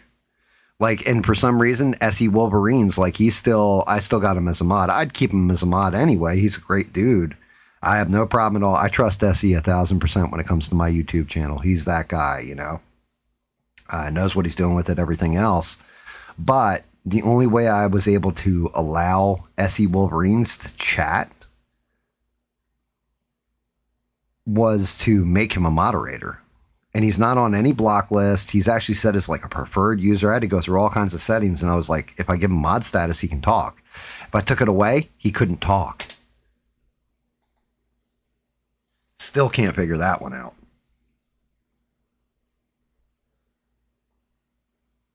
Just makes no sense. I've never muted anybody in my channel. Detractors, I've never muted anybody. Somebody comes in here, even the bots that I was getting in the very beginning when I first started streaming, never muted them.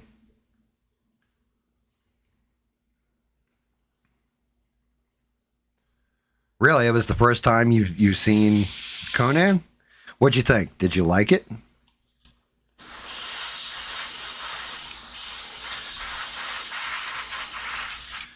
What is best in life?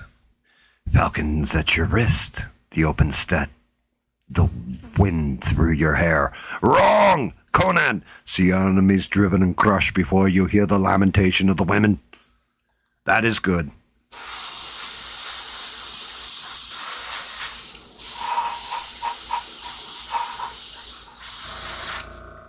You kill my father, you kill my mother, you kill my people.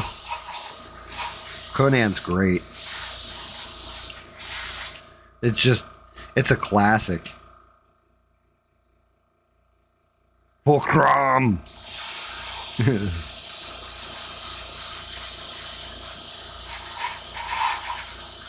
I mean, a lot of Conan is based on like Nietzsche, like the theories and the logic in there and everything. It's always awesome.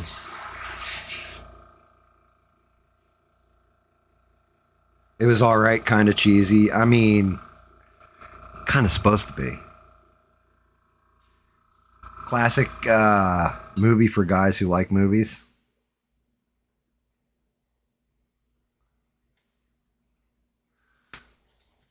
You know, it's definitely one of them. But yeah. You gotta love it. Fucking for Crom. When the tales are told, two men stood on a battlefield against many. I don't ask you for much, Crom, but give me revenge this day. And if you can't do that, then I say the hell with you. They did a sequel to Conan. Actually, so they've done a sequel to Conan, and it was called Conan the Destroyer, and it's terrible, right? So your first one's Conan the Barbarian. Second one is Conan the Destroyer, and it was bad. Like, I mean, it was really, really bad. Then they did an unofficial sequel called Red Sonja with where Schwarzenegger is playing like a priest in it, but he's basically Conan. And they have, oh God, what's her name? The tall chick that was like Bridget Nielsen is playing Red Sonja, and it's cheesy bad, cheesy good too. Then they tried to reboot the franchise with Jason Momoa as Conan later on. And it just, the problem with it was the CGI. Like, the story wasn't great in it either, but the CGI was the real problem with that movie.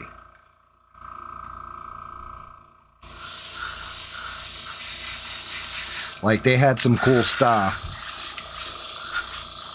They had some fun stuff in the movie, but the movie itself it wasn't a very good movie.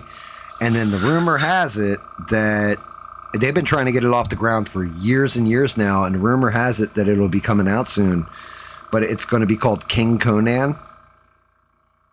Because the whole story of Conan's supposed to be, like at the end of the movie when he's sitting on the throne, the original script had it where he was an old king remembering when he was younger and how he started. And they're going to run with this premise, and Schwarzenegger is supposed to come back as Conan, as a very old king, and his like city's under siege, and he's remembering the past.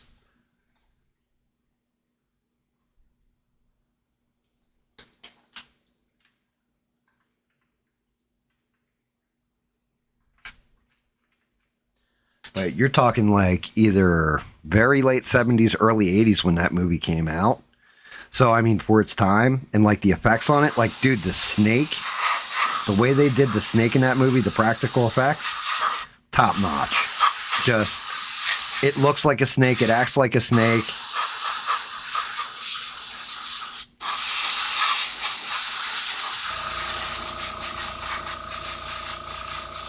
Like, it was cool. I thought it was really good the way they did it.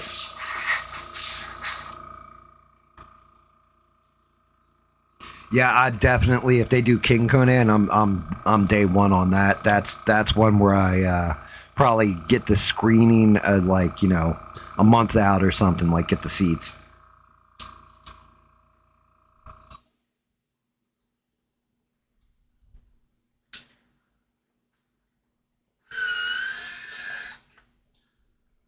What are the so? I was thinking about this one too. What are the best trilogies that aren't like Star Wars, Indiana Jones, like the big blockbuster ones, the ones that kind of fly under the radar? What do you guys think? Like, so for example, one of them I would say is Shaun of the Dead, Hot Fuzz, and God, what's the last one? World's End. Like those three movies with Simon Pegg in them. I'd say that's a really good trilogy that never, like people omit as a trilogy. I'd say another one is probably John Carpenter's Apocalypse trilogy. So They Live, Prince of Darkness, and In the Mouth of Madness. But I was thinking about it. What other good, trilogies that aren't like major blockbuster trilogies are there? Where they connect, they have that connective tissue. The Man with No Name, so Fistful of Dollars, Few Dollars More, and Good, Bad, the Ugly. Yes, there you go. That's a good call right there, Bubba. And because even though they call him Blondie in the one film, you never really get his name. Like he's not the same character, but he acts the same through all the movies. So and technically you can add Unforgiven. Right? Because Unforgiven's kind of like that spiritual successor. Like, what happens if that gunslinger got old? What would he do?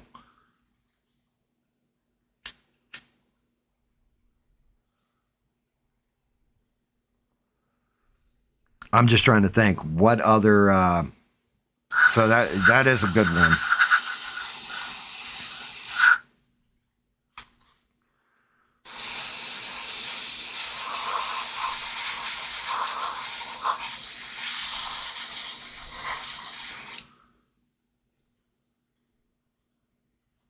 Yeah, Pale Rider's kind of right there with it too.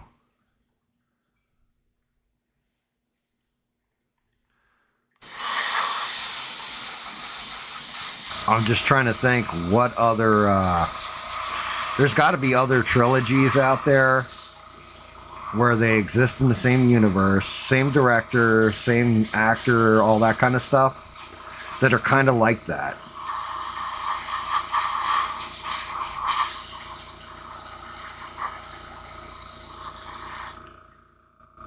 Like I'm thinking about it. Guillermo del Toro, he had Pan's Labyrinth. I can't remember the other ones that are in that trilogy. There's three. They're like gothic horrors that all run together. One's like about an orphanage. It's like haunted, and then Pan's Labyrinth, same kind of thing. Guillermo del Toro had one that was kind of like that. Like there's three movies that are like that together.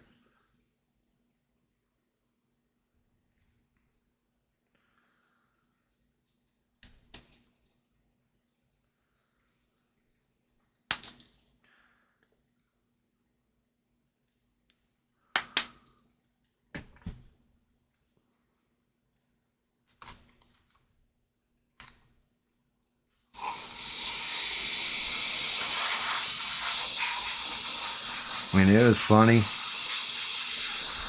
Wife and I were talking about, for whatever reason, old Denzel Washington movies the other day. Can't remember what brought it to mind, but I was like, yeah, do you remember? And it was called Terminal Velocity, and it had him and Russell Crowe. I know what it was. We were trying to figure out what this one movie, what the title of the one movie was with Denzel Washington. And let's see if you guys can nail the title of this, where basically he's chasing the devil, and the devil can jump from body to body. We're talking about it because of Spider-Man. And I had brought it up when I was, before we watched Spider-Man together or whatever. I had brought it up to her. I was like, yeah, it reminded me of that Denzel Washington movie where he's chasing the devil and he's like a detective. And then at the end of the movie, the devil ends up jumping into Denzel Washington, who takes himself out, and he's out in the middle of the woods with nobody around. And it turns out there's a cat there, and it's able to jump to the cat and get away. But yeah, I couldn't remember the name of the movie. And then she brought up Terminal Velocity, or was it Terminal Velocity? No. She said she's like, it's Terminal Velocity or something. That's right. And it's Virtuosity. And it's got Russell Crowe. It's got Denzel Washington. And like Russell Crowe is basically like an amalgamation of all these serial killers. And then he's compiled into a computer. And then it goes into like this cube thing and ends up getting put inside of like these nanites or whatever. And he goes on a spree, and Denzel Washington's got to hunt him down.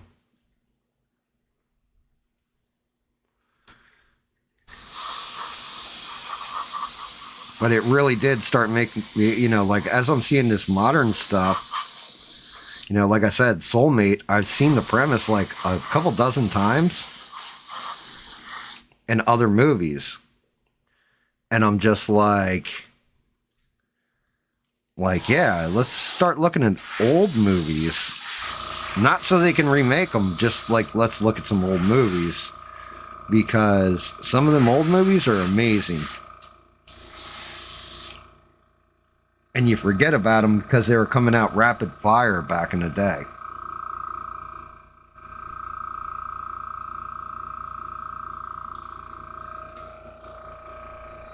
Like, they weren't great where it's like, oh my God, what an amazing movie. It's like going to be my favorite movie of all time. But they were great. And by today's standards, you're like, these movies are like miles better than the stuff Hollywood's coming out with.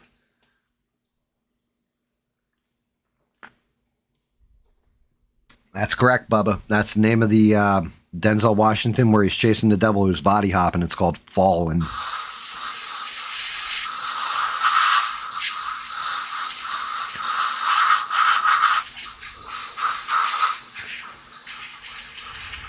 You get stuff that goes in the cult classic status.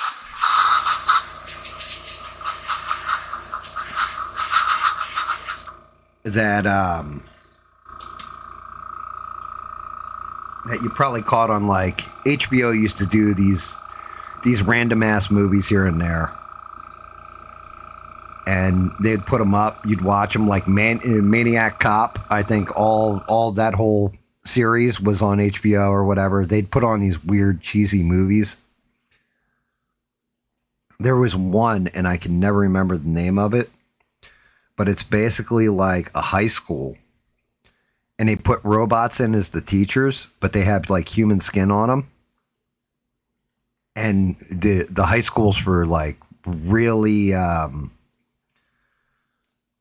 like basically street kids, and they're like real scumbags. And then the teachers start, like, the robots malfunction and start taking out the students.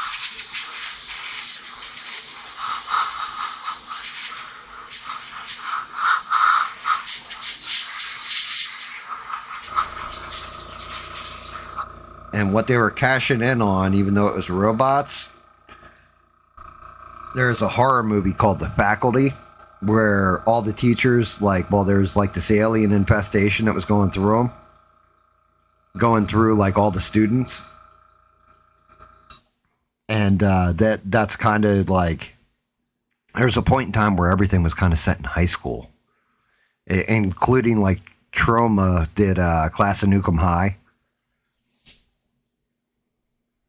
But there was this point where everything was like high school stuff.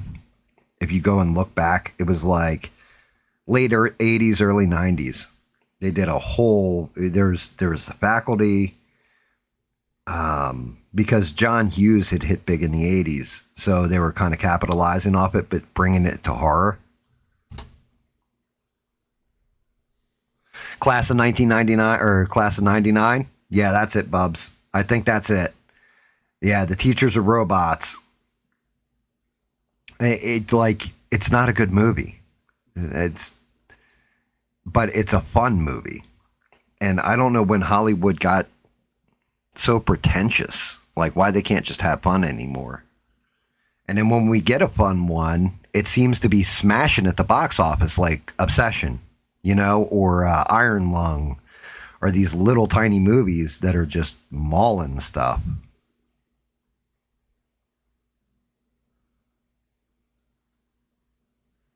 It's almost like, I think direct-to-video and DVD kind of killed things.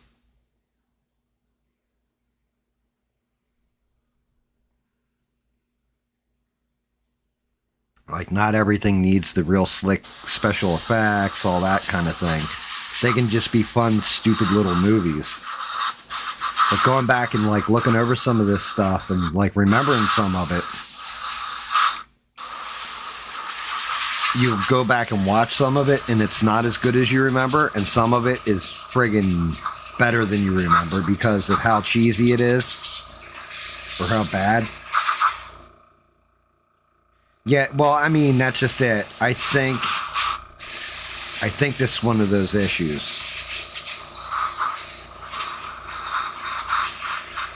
Somebody comes up with a concept. They make a whole ton of money on it. So the latest, think zombie movies were like that. Vampire movies were like that for a while. Werewolf movies, right? But somebody hits big with one of them, and then it takes off. And the latest trend in Hollywood, well, the one that's petering out now, was connective universes. So MCU, DC, EU, they try to do that Universal Monsters universe. So it's like, well, you don't understand. Marvel made $1 billion, or Disney made $1 billion doing the Marvel stuff. So if we follow that pattern, that logic, that means people like this. And then they just start cranking them out, trying to capitalize off success that's already there instead of creating their own successes.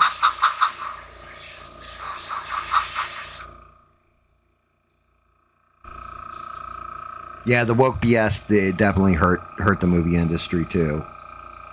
Everything's got to be a preachy message instead of, hey, let me just turn my mind off for 5 minutes and have fun.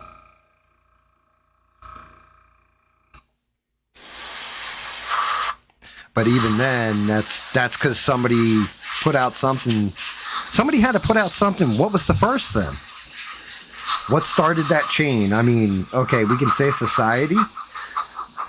But, I think it's been said, I think it was Andrew Breitbart who said politics is downstream from culture. Right? So what was the first movie to really, really go hard woke then? If we're going to call it woke, I hate using the term woke. Because there's nothing awake about it, nothing progressive. If anything, it's pretentiousness and arrogance, in my opinion. It's also victim mentality. And whoever can be the biggest victim wins.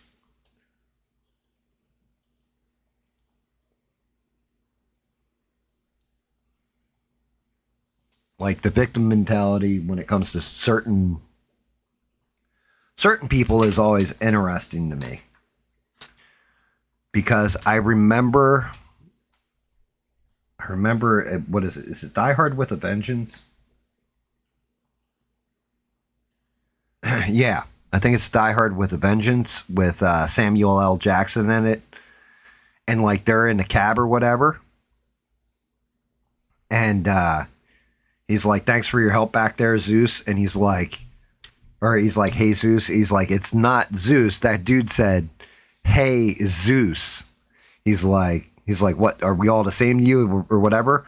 And like, Bruce Willis, John McClane goes off on him. And he's just like, what is it? What did I do to you?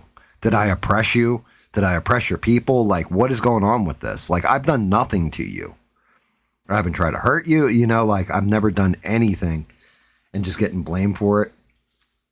So I think that was kind of like early anti-woke messaging right there.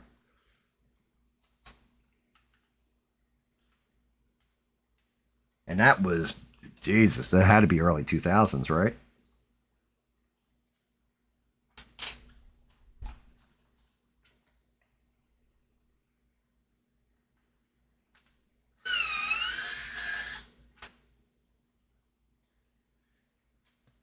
But I'm trying to figure out what the next trend line is. And what's worrying to me is it might be good, but I think it's worrying at the same time. Because not all concepts and ideas should be made into movies. But if we had Iron Lung hit big, returned its budget, Obsession hit big, Backrooms hit big, and they all returned way more money than their budgets, and did well. And I think all three of those films were done by YouTubers, if I'm not mistaken. I hope the new Hollywood trend isn't letting YouTubers just create movies.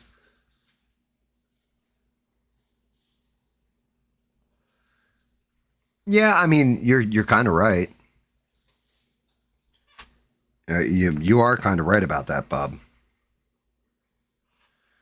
They did kind of do woke movies since the beginning of movies.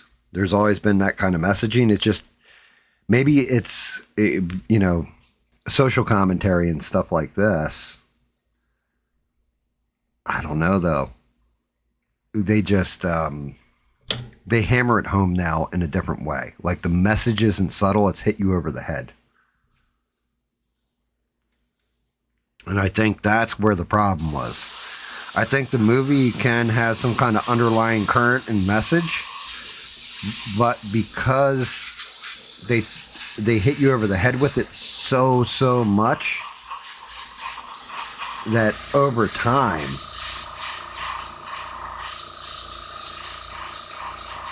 yeah, I think that over time people have become hyper aware of it and are sick of it. So it's failing out because of that. Damn. I realize I'm not on the paint field.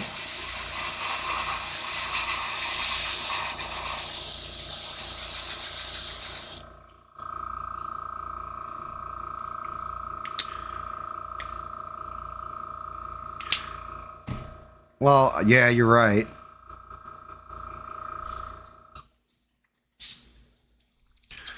I think if I'm to be honest, part of the problem is overcompensation. They overcompensated.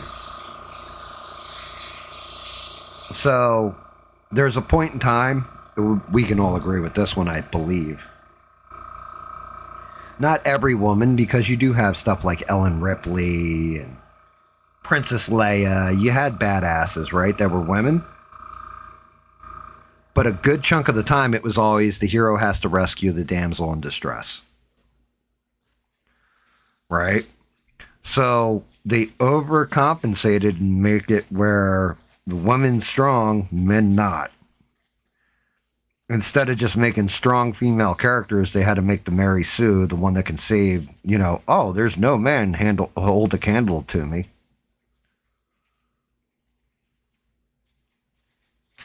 Yeah, let's hope that is the case. Although I wouldn't count. I would not be holding my breath.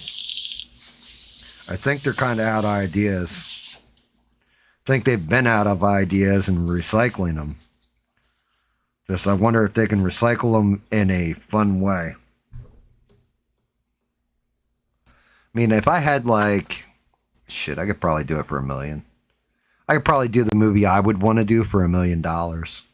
And I bet you everybody would be entertained. And it would be a popcorn flick. It wouldn't be anything serious. And it would be fun. I'll never have that $1 million where somebody's going to throw it at me and okay, give us your movie. But, I do. I could see, I've had one movie in my head that I think could be a lot of fun. Would appeal to everybody.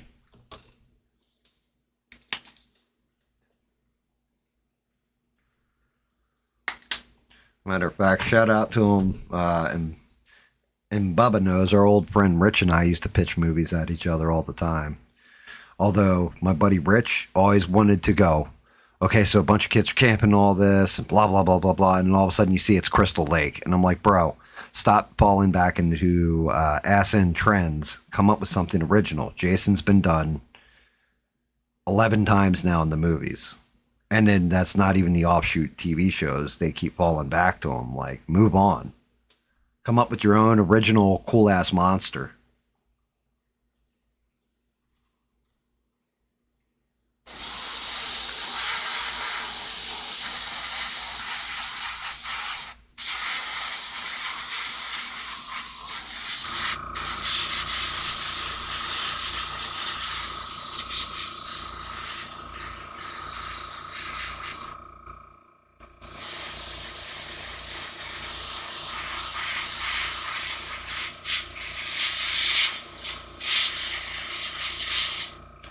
Oh, shit.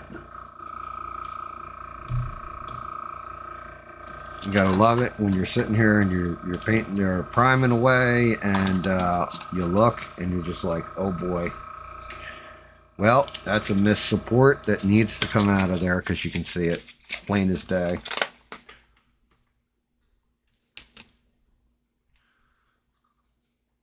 Priming away on the interior of his tongue.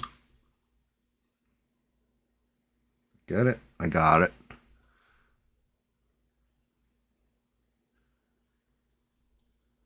Yep, see it right there in the tweezers? Little tiny support in the middle of his tongue. They're coming out with another Super Trooper movie. Farva is marrying the one dude's brother in it. Or marrying the one dude's brother. Marrying the one dude's sister. God, that would have changed. Actually, it might have been better if he was marrying his brother. But, yeah. Yeah, it looked all right. I think I covered the trailer for some reason. So, yeah, they're making another Super Troopers. Which, the first one was fun. The second one I wasn't real impressed with. It's like Beer Fest. You watch it once and you're like, it was okay. I'll never watch that shit again.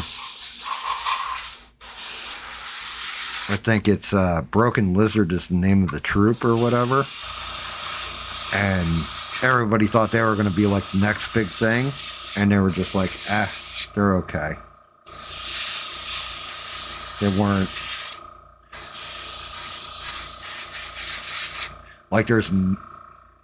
There's a lot of memorable parts in Super Troopers. Beer Fest, there's one or two, but they're not super good movies.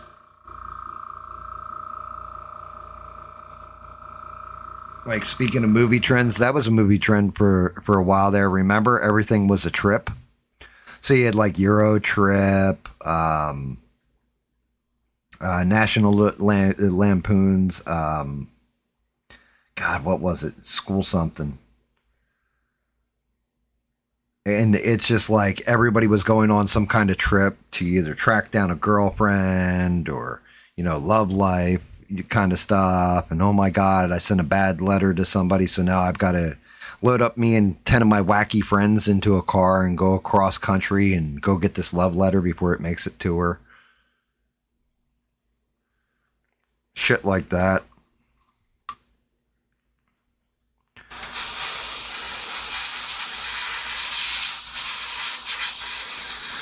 I mean, they did kind of the same thing back in the 80s, though, with all the, like, you had all the John Hughes movies, so, like, Pretty in Pink, The Breakfast Club, like the Brat Pack movies,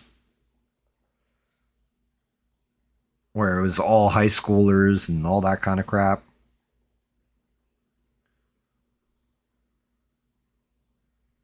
Have a great week, Stranded. Thank you for everything you do. You're always appreciated. I will find my email for you, exactly what it is, so I can send you off what I got to send you.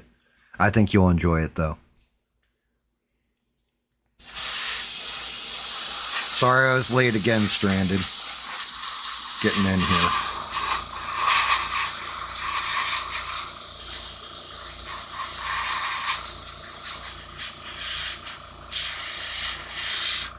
Yeah, it's funny because I'm on the mic and I'm just kind of hammering away this prime. I'm on the mic and I'm talking and I'm hammering away the primer, and I'm not thinking about all the shit that I'm going to be focused on this week, which is a good thing because I have not been able to turn my head off from it.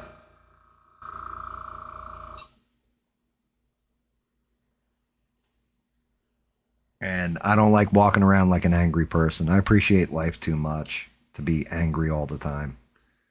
Like, well, I'm always going to be angry, but angry to the extent that I've been lately.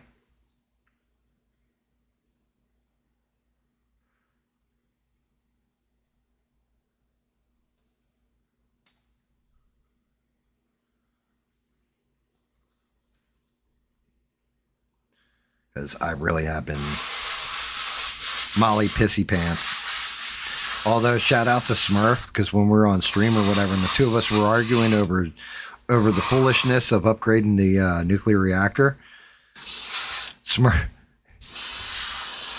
knows how to handle me. He was just like, yo, fuck you, dude. Stop trying to make me sound like I'm stupid or something. I'm like, yeah, you know what? I am kind of being a dick, aren't I? Sometimes I need that gut check. And since Bubba ain't around all that much, somebody got to gut check me. I grew too tall for Bubba to beat up.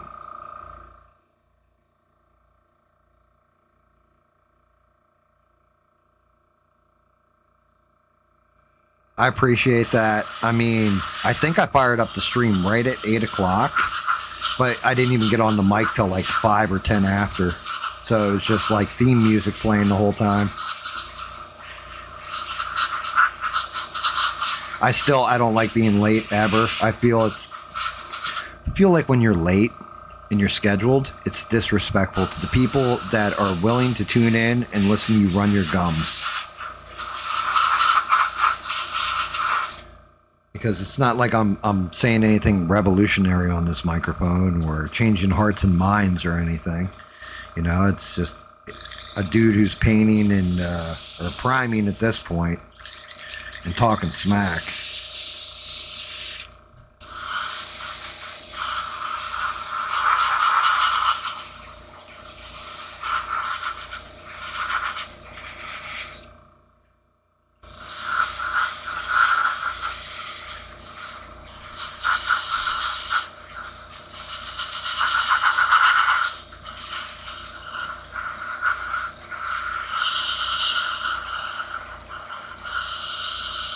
Starting to jam up, I think.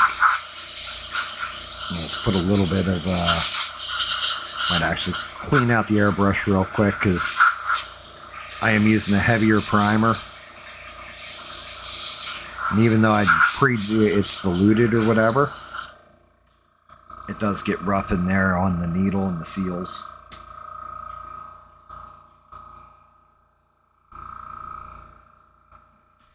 Yeah, I'll never understand streamers that fire up their stream, and in like 2 hours before they actually go live, it's just like promo. There's definitely streamers out there that do it, and they're big time.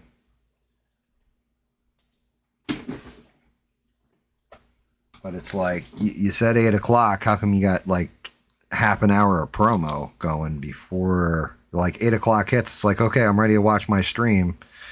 And then 2 hours of promo later, you're like, oh, okay, now he's actually going to start talking. What is this crap? I can definitely think of a few that do that kind of shit. It always bothers me. And if I'm going to bitch about it, the whole thing is, then I better not be late for streams.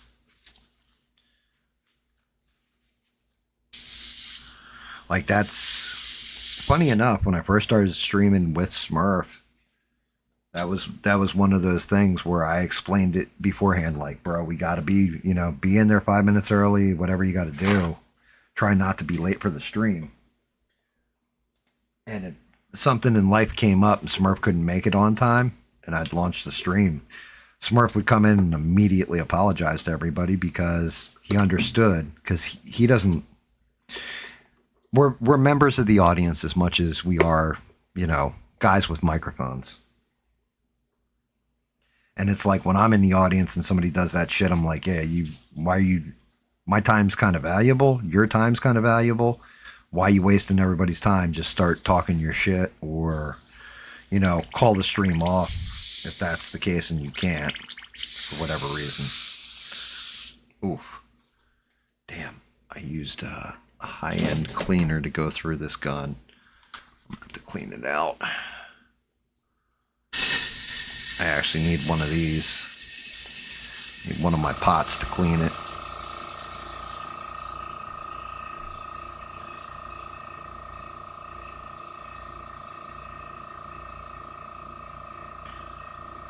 Still got a lot to prime on him. I'm shocked. Who knows if I'll even, yeah, I'll probably paint. I don't know. Yeah, I'm not even seeing blow through. That does not look like it's draining. So I must have pigment stuck actually in the nozzle. See if I can't loosen it up a little.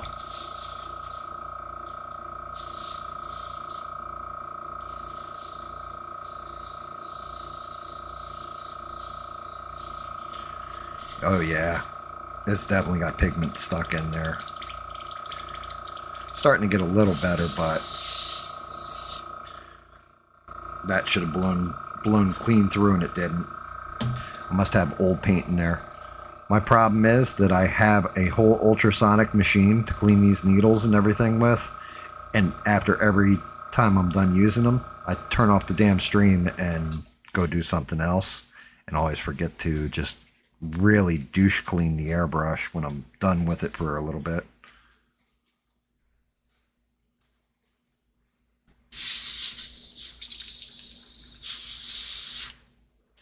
I'm actually going to take this one apart, I think. Let's see if I can't get this one, because I am not getting the coverage I normally get out of it. Look. Oh yeah. I don't know if you guys can see this. So we'll get the camera to pick it up. That needle is coated in crud. So I am getting no flow through at all. Yeah, that's bad. Like, I legit have dried paint on the tip of the needle.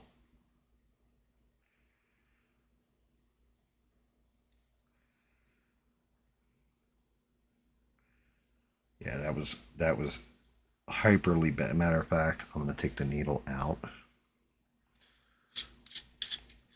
and actually run it through. I know I had one laying around here. One of the things I found that really, really works, as far as, yeah, oh yeah, look at that crud. Let's see if I can't get that in there. Yeah, Look at how gooped up that is. That's dry. So paint can't flow through. It can't coat. I'm actually surprised I was getting the coverage I was. Shout out to Galeri for building a decent brush. I gotta look for it. I know I just had it too the other day. I found it by accident. So, where the hell are they?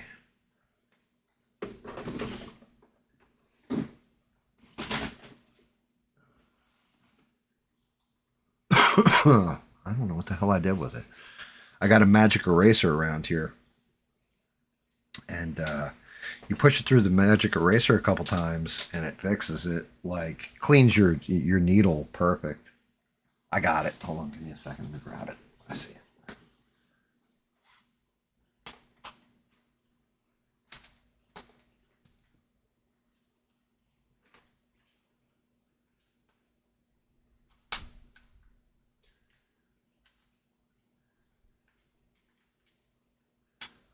I wonder how bad the other airbrush is.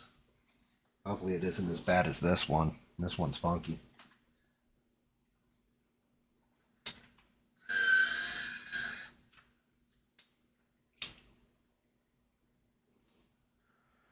All right. A couple run throughs here.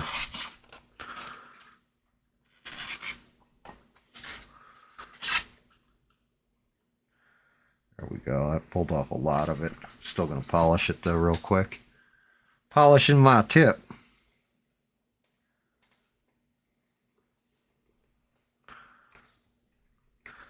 Funniest part is, now that I know how clogged that was, like, it's guaranteed. The moment I load this thing up with the primer and pull that trigger, the amount of paint that is going to shoot out of it's going to be ridiculous.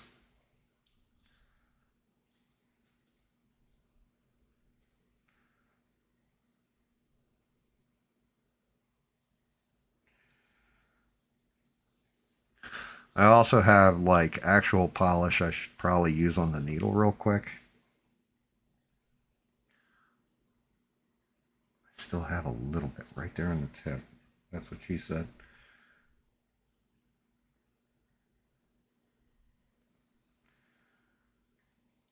Get it? I got that little schmutz off.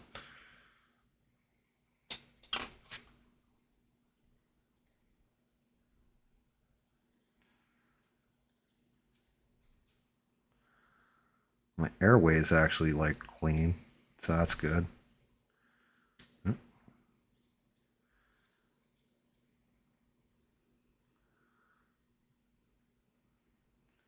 You going to bed too, bub? Yeah, I'm going to sleep. Good night, bubs. Thank you for everything. When it all stays quiet like this, bub, I'll probably end up putting on Art Bell anyway, so you're not missing nothing.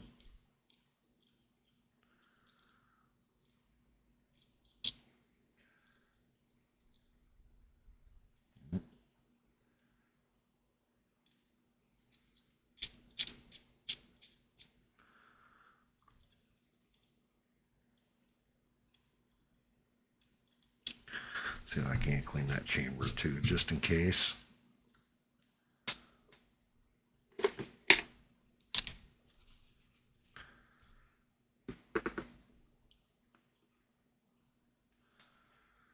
The moment I hook this back up to air and pull that trigger, should fix everything.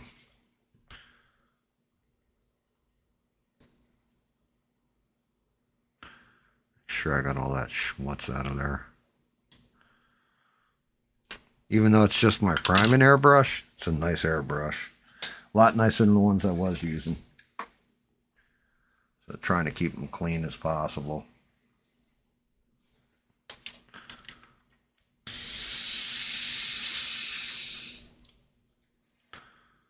All right, let's see.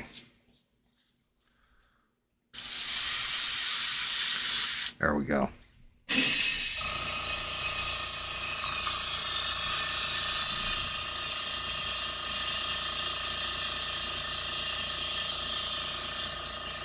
Much better. Much better. Thing drained in like 2 seconds. I'm gonna definitely be careful with the paint. Or with the primer. Because I'll end up gooping it.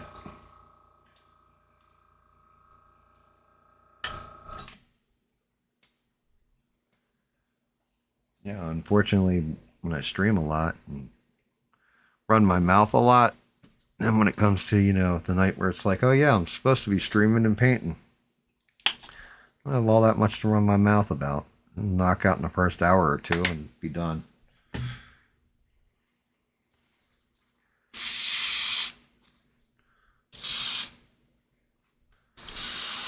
Oh yeah. Night and day.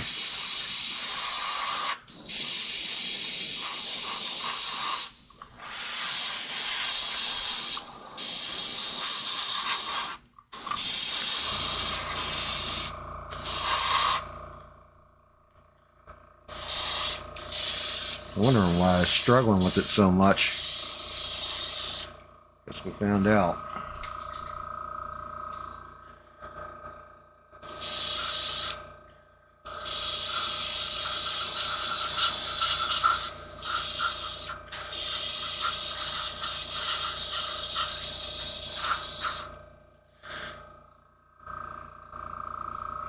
Problem for me is this, because it's one of the newer airbrushes I've got. I'm so used to the old airbrush, even when this thing was clogged, it was throwing out more paint than the other one.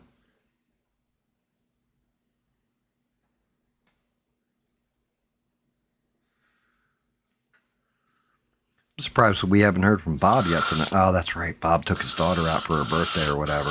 He was saying that on stream last time. All hail Bob. Power Bob.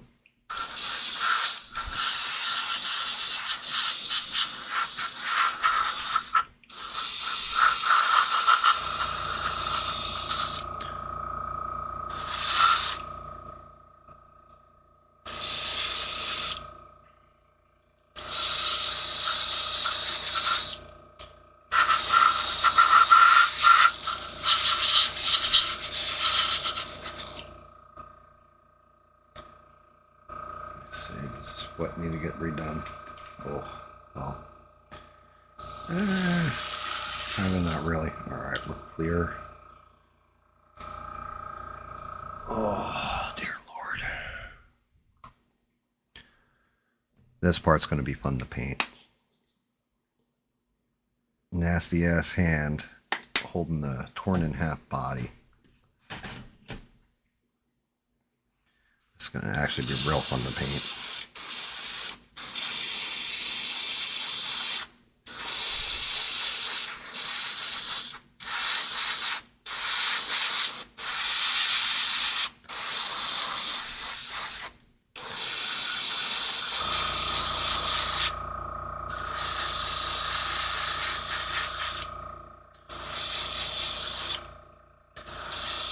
Dude, the blood spatter coming out of his mouth and everything.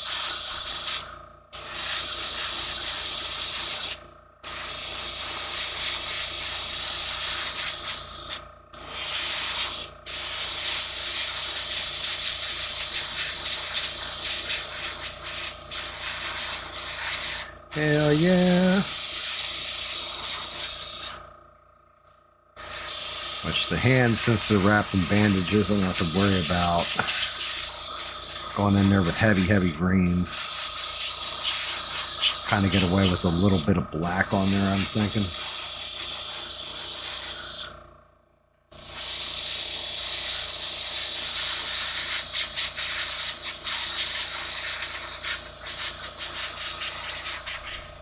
So, good old all-inclusive Spain there with all those immigrants just rushing across their border and everything. Apparently, they've thrown out like 20,000 of them already. I don't know if they're going to deport all of them, but it's looking like the bulk are going to get thrown out of the country. Always cracks me up when you be careful what you wish for. Yes, we're a fun-loving place. We're welcoming. We take every refugee in till all of them come in.